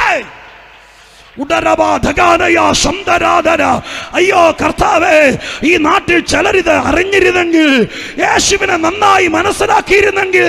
ഹല്ലേലൂയ. അവൻ ഹല്ലേലൂയ അത്ഭുതങ്ങൾ പ്രവർത്തിച്ച് ദൈവമായി തീർന്നവനല്ല എന്റെ കർത്താവ്. അവൻ തേജസ്സിന്റെ പ്രഭയാണ്. അവനിൽ ശക്തിയുണ്ട്, അവനിൽ അഗ്നിയുണ്ട്. നാലാമത്തെ കാര്യം, ഈ ഇറങ്ങി വരുന്ന സൂര്യപ്രഭയ്ക്കകത്ത്, ഈ സൂര്യകിരണത്തിനകത്ത് സൗഖ്യമുണ്ട്. സൗഖ്യം. അത് ഞാൻ മനസ്സിലാക്കിയത് എൻ്റെ മൂത്ത മോള് ജനിച്ച അന്നാണ്. മോള് ജനിച്ചത് ചെങ്ങന്നൂർ ഒരു ആസ്പത്രിയിലാണ്. 3-5 ഗൈനക്കോളജിസ്റ്റുകളുള്ള അന്ന് പ്രസിദ്ധമായിരുന്ന ഒരു ആസ്പത്രി. ആദ്യത്തെ കുഞ്ഞ് ജനിച്ചു. 3-4 ദിവസങ്ങൾ കഴിഞ്ഞപ്പോൾ ഡിസ്ചാർജ് ആകുക. അന്ന് ഞാനും ഉണ്ട് അവിടെ. ഒരു 55 വയസ്സിൽ കൂടുതൽ പ്രായമുള്ള ഗൈനക്കോളജിസ്റ്റ് ആയിരിക്കുന്ന ലേഡി ഡോക്ടർ സ്തോത്രം ഡിസ്ചാർജായി യാത്ര അയക്കാൻ വേണ്ടി കുഞ്ഞിനെ കയ്യിൽ തന്ന് പറഞ്ഞയക്കാൻ വേണ്ടി. ഇപ്പം എൻ്റെ മദർലോ ഉണ്ട്. മദർലോയുടെ കയ്യിലേക്ക് ആ കുഞ്ഞിനെ കൊടുത്തത്. കുഞ്ഞിനെ കൊടുത്തിട്ട് MBBS കഴിഞ്ഞ് ഗൈനക്കോളജിയിൽ സ്പെഷ്യലൈസ് ചെയ്ത മെഡിക്കൽ ഡോക്ടർ എൻ്റെ മദർലോയോട് പറയുക, അമ്മച്ചി നാളെ രാവിലെ 7 മണിക്ക് കുഞ്ഞിനെ സ്തോത്രം കുഞ്ഞിനെ വെയിൽ കൊള്ളിക്കണോ? ഇപ്പം എൻ്റെ ആദ്യത്തെ കൊച്ചായത് കൊണ്ടായിരിക്കും എനിക്ക് തോന്നി എൻ്റെ കൊച്ചിനെ വെയിൽ കൊള്ളിക്കണോ മഞ്ഞ് കൊള്ളിക്കണോ ഞാനല്ലേ തീരുമാനിക്കും. നിങ്ങളുടെ കാശ് കിട്ടിയാൽ ഡിസ്ചാർജ് ചെയ്തു കൂടെ? ഞാൻ വണ്ടി കയറിയപ്പോൾ മമ്മിയോട് ചോദിച്ചു, എന്തിനാ മമ്മി ഡോക്ടർ അങ്ങനെ പറഞ്ഞത്? അപ്പോൾ മമ്മി പറയാ, കൊച്ചിൻ്റെ കണ്ണിൽ മഞ്ഞ കളറ്, ശരീരത്തിൽ മഞ്ഞ കളറൊക്കെ ഉണ്ടെങ്കിൽ ഇനി ഡോക്ടറുടെ ഫാർമസിയിൽ അതിന് മരുന്നില്ല. ഡോക്ടറുടെ അലമാരിയിലെ മരുന്നൊക്കെ തന്നു, പ്രിക്കോഷനൊക്കെ അതൊക്കെ തന്നിട്ടുണ്ട്. ഇനി കൊച്ചിൻ്റെ മഞ്ഞപ്പ് മാറാൻ ഓടേതമ്പുരാൻ്റെ മരുന്നുള്ളൂ. അല്ലെങ്കിൽ പിന്നെ ഒരു ദിവസമോടെ കിടത്തിയിട്ട് മഞ്ഞപ്പോടെ മാറിയിട്ട് അങ്ങ് ഡിസ്ചാർജ് ചെയ്താൽ മതിയായിരുന്നല്ലോ, ആ കാശോടെ കിട്ടൂലായിരുന്നു. 9 ദിവസം കിടന്നാലും മാറിയല്ല, വെയിലത്ത് വരണം. അപ്പം അന്ന് ആ സംഭവം ഈ ദൂതുണ്ടാക്കുമ്പോൾ ദൈവം എന്നോട് പറഞ്ഞു, നീ ഓർക്കുന്നുണ്ടോ?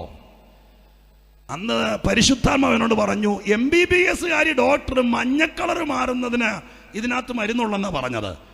പക്ഷെ ഉപദേശി പറയുന്നു, ക്യാൻസർ മാറാനും ഈ തേജസ്സിന്റെ പ്രഭയ്ക്കകത്ത് മരുന്നുണ്ട്. നിന്റെ ആന്തരിക ബാഹ്യ അവയവങ്ങളിൽ വ്യാപരിക്കുന്ന ഏത് രോഗത്തെയും സൗഖ്യമാക്കാൻ ഈ തേജസ്സിന്റെ പ്രഭയ്ക്ക് കഴിയും. ഹല്ലേലൂയ. ആദ്യ 3 നൂറ്റാണ്ടിൽ ഈ സഭ അഭിമുഖീകരിക്കുന്ന കാലത്ത് ആശുപത്രി ഉണ്ടോ എന്ന് എനിക്കറിയില്ല. സ്തോത്രം. ഇനി അഥവാ ഇന്നത്തെ കാലഘട്ടത്തിൽ ചിന്തിച്ചാൽ യേശുക്രിസ്തുവിനെ സ്വീകരിച്ചത് കൊണ്ട് ഒരു ഫാർമസിയിൽ നിന്ന് മരുന്നോ ഒരു ആശുപത്രിയിൽ അഡ്മിഷനോ കിട്ടിയില്ലെന്നിരിക്കട്ടെ, അതുകൊണ്ട് നീ ചാവത്തില്ല. എബ്രായ ലേഖനത്തിനകത്ത് എഴുതുക, നിന്നെ ഒരു ആശുപത്രിയിൽ എടുത്തില്ലെങ്കിലും നിന്റെ കർത്താവിന്റെ തേജസ്സിന്റെ പ്രഭയ്ക്കകത്ത് നിന്നെ സൗഖ്യമാക്കാനുള്ള മരുന്നുള്ളപ്പോൾ നീ എന്തിനാ ഭാരപ്പെടുന്നതെന്നാണ് എബ്രായ ക്രിസ്ത്യാനികളോട് പരിശുദ്ധാത്മാവ് ഈ ലേഖനത്തിലൂടെ ചോദിക്കുന്നത്. ഇന്ന് രാത്രി യേശുവിനെ വിശ്വസിച്ചുകൊണ്ട് പറ, ഇവിടെ ഇരിക്കുമ്പോൾ ഞാൻ പ്രത്യേകിച്ച് ഇന്ന് രാത്രി നിങ്ങളുടെ തലയിൽ കൈവയ്ക്കാനോ നിങ്ങളെ രോഗം ചോദിക്കാനോ ഒന്നും വരുന്നില്ല. പക്ഷെ ഇതിനകത്ത് ഇത് പറഞ്ഞുകൊണ്ടിരിക്കുമ്പോൾ തന്നെ വിശ്വാസമുള്ള ചരണമേ ആ ശക്തി തട്ടുന്നുണ്ട്, ആ ശക്തി തട്ടുന്നുണ്ട്. യേശുവിന്റെ നാമത്തിൽ ഹല്ലേലൂയ. നിന്റെ കഴുത്തിനകത്തോ തൊണ്ണക്കകത്തോ മുഴ പോലെ പതുക്കെ കഴുക്കനക്കുമ്പോൾ പോലും തട്ടി തലോടുന്ന പോലെ തോന്നുന്ന ചില വിഷയങ്ങളെ ഇന്ന് രാത്രി 9 മണിയായ സമയത്ത് ഈ തേജസ്സിന്റെ പ്രഭ ഇവിടെ ഇറങ്ങി വരികയാ. അവനെ എന്ത് പ്രസംഗിക്കുന്നു ആ വചനം ഉറപ്പിക്കുന്നവനാ ദൈവം. ഇന്ന് രാത്രി ആന്തരിക മണ്ഡലങ്ങളിൽ പതിയിരിക്കുന്ന കടന്നൽ കൂടുപോലെ ഒന്ന് അനങ്ങിയ ആക്രമിക്കാനിരിക്കുന്ന ചില രോഗശക്തികളെ ഈ സമയം യേശുവിന്റെ നാമത്തിൽ ചേർന്നൊന്ന് സ്വീകരിച്ച് ആ സാന്നിധ്യം ഇറങ്ങി വരുമ്പോൾ ഇന്ന് രാത്രി ഇനി അതിന് മരുന്ന് കഴിക്കേണ്ടി വരണ്ടാത്തവണ്ണം സൗഖ്യം സൗഖ്യം സൗഖ്യം തേജസ്സിന്റെ പ്രഭ ഇന്ന് രാത്രി ഇവിടെ വ്യാപരിക്കട്ടെ, വ്യാപരിക്കട്ടെ. ദൈവത്തിന്റെ കൃപ വ്യാപരിക്കട്ടെ. സൗഖ്യത്തിന്റെ വലിയ സ്പർശനമുണ്ടാകട്ടെ. ഹല്ലേലൂയ. ശക്തി ഇന്ന് രാത്രി ചില വിഷയങ്ങളെ തോൽപ്പിക്കട്ടെ. ഹല്ലേലൂയ. നന്ദി രാജാവേ. 5-ാമത്തെയും കൂടി പറഞ്ഞ് ഞാൻ അവസാനിപ്പിക്കാം. ബൈബിൾ അടക്കി 5-ാമത്തെയും കൂടി പറയാം. 5-ാമത്തെ മക്കളെ സ്തോത്രം. ഹല്ലേലൂയ. സ്തോത്രം. ഈ സൂര്യപ്രഭയ്ക്കകത്തുള്ള പ്രമാദിത്വം അറിയാൻ, 5-ാമത്തെ അറിയാൻ ഈ പ്രകൃതിയിൽ നിൽക്കുന്ന വൃക്ഷലതാദികളോട് ചോദിക്കണം. ഈ മരത്തിനോടും പുല്ലിനോടും സ്തോത്രം ഈ നിൽക്കുന്ന സ്തോത്രം വൃക്ഷലതാദികളോടല്ല. അവരോട് ചോദിക്കണം, ഇത്ര ഹരിതവർണ്ണമാകാൻ, ഇത്ര ഊർജ്ജസ്വലമാകാൻ നിങ്ങളെ സഹായിക്കുന്നത് ആരാണെന്ന്. ഫോട്ടോസിന്തസിസം. സ്തോത്രം. അങ്ങനെയല്ലേ മോളെ പറയുന്നത്? സ്തോത്രം. പ്രകാശ സംശ്ലേഷണം കേട്ടിട്ടുണ്ടല്ലോ. ഈ നിൽക്കുന്ന ഇലകളെല്ലാം ഈ ഇറങ്ങി വരുന്ന സൂര്യപ്രഭയിൽ നിന്ന് ആർജിച്ചെടുക്കുന്ന പ്രൗഢതയാണ് അതിനൊരു നിത്യഹരിതകം കിട്ടുന്നത്. സ്തോത്രം. ഹല്ലേലൂയ. എത്ര പ്രായമായാലും വൃക്ഷങ്ങൾക്കാണ് ഏറ്റവും അധികം പ്രായമെന്നാണ് പറയുന്നത്. ലോകത്തിലെ സൃഷ്ടികളിൽ വെച്ച് ഏറ്റവും പ്രായം വൃക്ഷങ്ങൾക്കാണെന്ന് പറയുന്നു. 2000 വർഷം വരെ പഴക്കമുള്ള വൃക്ഷങ്ങൾ പലസ്തീനിൽ ഇപ്പോഴും ഉണ്ടെന്ന് പറയുന്നു. സ്തോത്രം. ഏറ്റവും അധികം വൃക്ഷങ്ങൾക്കാണ്. ഞാൻ എവിടെയോ വായിച്ചിട്ടുണ്ട്, ആനയ്ക്ക് ഇത്ര ആയുസ്, ഉറുമ്പിന്, കുതിരയ്ക്ക്, ഈച്ചയ്ക്ക്, മനുഷ്യനൊക്കെ ആയുസ്, വൃക്ഷങ്ങൾക്കാണ് ഏറ്റവും കൂടുതൽ ആയുസ്. സ്തോത്രം. ഹല്ലേലൂയ. അതുകൊണ്ട് 1000 ആണ്ട് വാഴ്ചയെക്കുറിച്ച് എഴുതിയിരിക്കുന്നത് പറയുന്നുണ്ട്, അന്ന് അവിടെയുള്ള മനുഷ്യന് വൃക്ഷങ്ങളുടെ ആയുസ് പോലെ ആയിരിക്കും എഴുതിയിട്ടുണ്ട്. ഞാൻ ചുരുക്കി പറയാം, ഇത്രയും ആണ്ടുകൾ വയസ്സനാകാതെ ഇതിനെങ്ങനെ ഹരിതാപമായി നിർത്തുന്നത് ഈ സൂര്യകിരണമാണ്. രാത്രി ഞാൻ അവസാനിപ്പിക്കുമ്പോൾ ഇങ്ങനെ പറഞ്ഞ് അവസാനിപ്പിക്കാം. ഈ തേജസ്സിന്റെ പ്രഭ നിന്റെ യൗവനം പുതുക്കിയെടുക്കും, വാർദ്ധക്യത്തിലും ഫലം കായ്പിക്കും. ഹല്ലേലൂയ. എത്ര വർഷം പഴക്കം ചെന്നാലും ഒരു പൂ കൃഷി പോലെ ശ്രോത്രം ഒന്ന് വിളഞ്ഞിട്ട് തീരത്തില്ല. പിന്നെയും ഈ സൂര്യകിരണം അടിക്കുമ്പോൾ അടുത്ത പൂവും കായും പ്രത്യക്ഷമാകും. ഇന്ന് രാത്രി ഒതുങ്ങിപ്പോയവരോ ഇരുന്നു പോയവരോ ആരൊക്കെയോ ചേർത്ത് മൂലയിൽ ഇരുത്തിയവരോ ഉണ്ടെങ്കിൽ, നിങ്ങൾക്കൊരു ചാൻസോടെ ഉണരാൻ താല്പര്യമുണ്ടെങ്കിൽ സ്വർഗം ഇന്ന് രാത്രി പറയുന്നു, ഞാൻ നിന്റെ മീതെ നീതി സൂര്യനായിട്ട് ഉദിക്കാം. അതല്ലേ മലാഖിയിൽ ഞാൻ കൺകൂടി ചെയ്യുമ്പോൾ എഴുതി വെച്ചത്, അവസാനത്തെ പ്രവാചക പുസ്തകം എഴുതിയത്, നീതി സൂര്യൻ രോഗോപശാന്തിയോടെ ഉദിക്കുമെന്ന്. ഹല്ലേലൂയ. അന്ന് തൊഴുത്തിൽ നിന്ന് ചാടി വരുന്ന പശുക്കിടാങ്ങളെ പോലെ, ഹല്ലേലൂയ, ഇനിയും പ്രവാചക സൂക്തങ്ങൾ വേണ്ട, ഉഷസിന്റെ ഉദരത്തിൽ നിന്ന് മഞ്ഞുകണങ്ങൾ പോലെ യുവാക്കൾ എന്നല്ല പറഞ്ഞിരിക്കുന്നത്. ഇന്ന് രാത്രി ക്ഷീണം മാറി പ്രായം മറന്ന് ആത്മാവിൽ ഉത്തവേജിക്കേണ്ടതിന്, ശോഭിക്കേണ്ടതിന് യേശു എന്ന തേജസ്സിന്റെ പ്രഭയേക്കാൾ ശോഭയേറിയ വേറൊന്നില്ലെന്നേ. അവൻ നിന്നെ വാർദ്ധക്യത്തിലും ഫലം കായ്ക്കുന്നതാക്കും. ഞാൻ 5 കാര്യങ്ങൾ പറഞ്ഞു കഴിഞ്ഞു. തേജസ്സിന്റെ പ്രഭയാണവൻ. ഞാൻ സൂര്യനെ അല്ല പ്രസംഗിച്ചത്, സയൻസും അല്ല പ്രസംഗിച്ചത്. ആരെങ്കിലും യേശുവിനെ ഹൃദയത്തിൽ സ്വീകരിച്ചാൽ മിനിമം ഇന്ന് രാത്രി 5 ഗുണങ്ങൾ നിങ്ങൾക്ക് ദൈവം തരാനിടയാകും.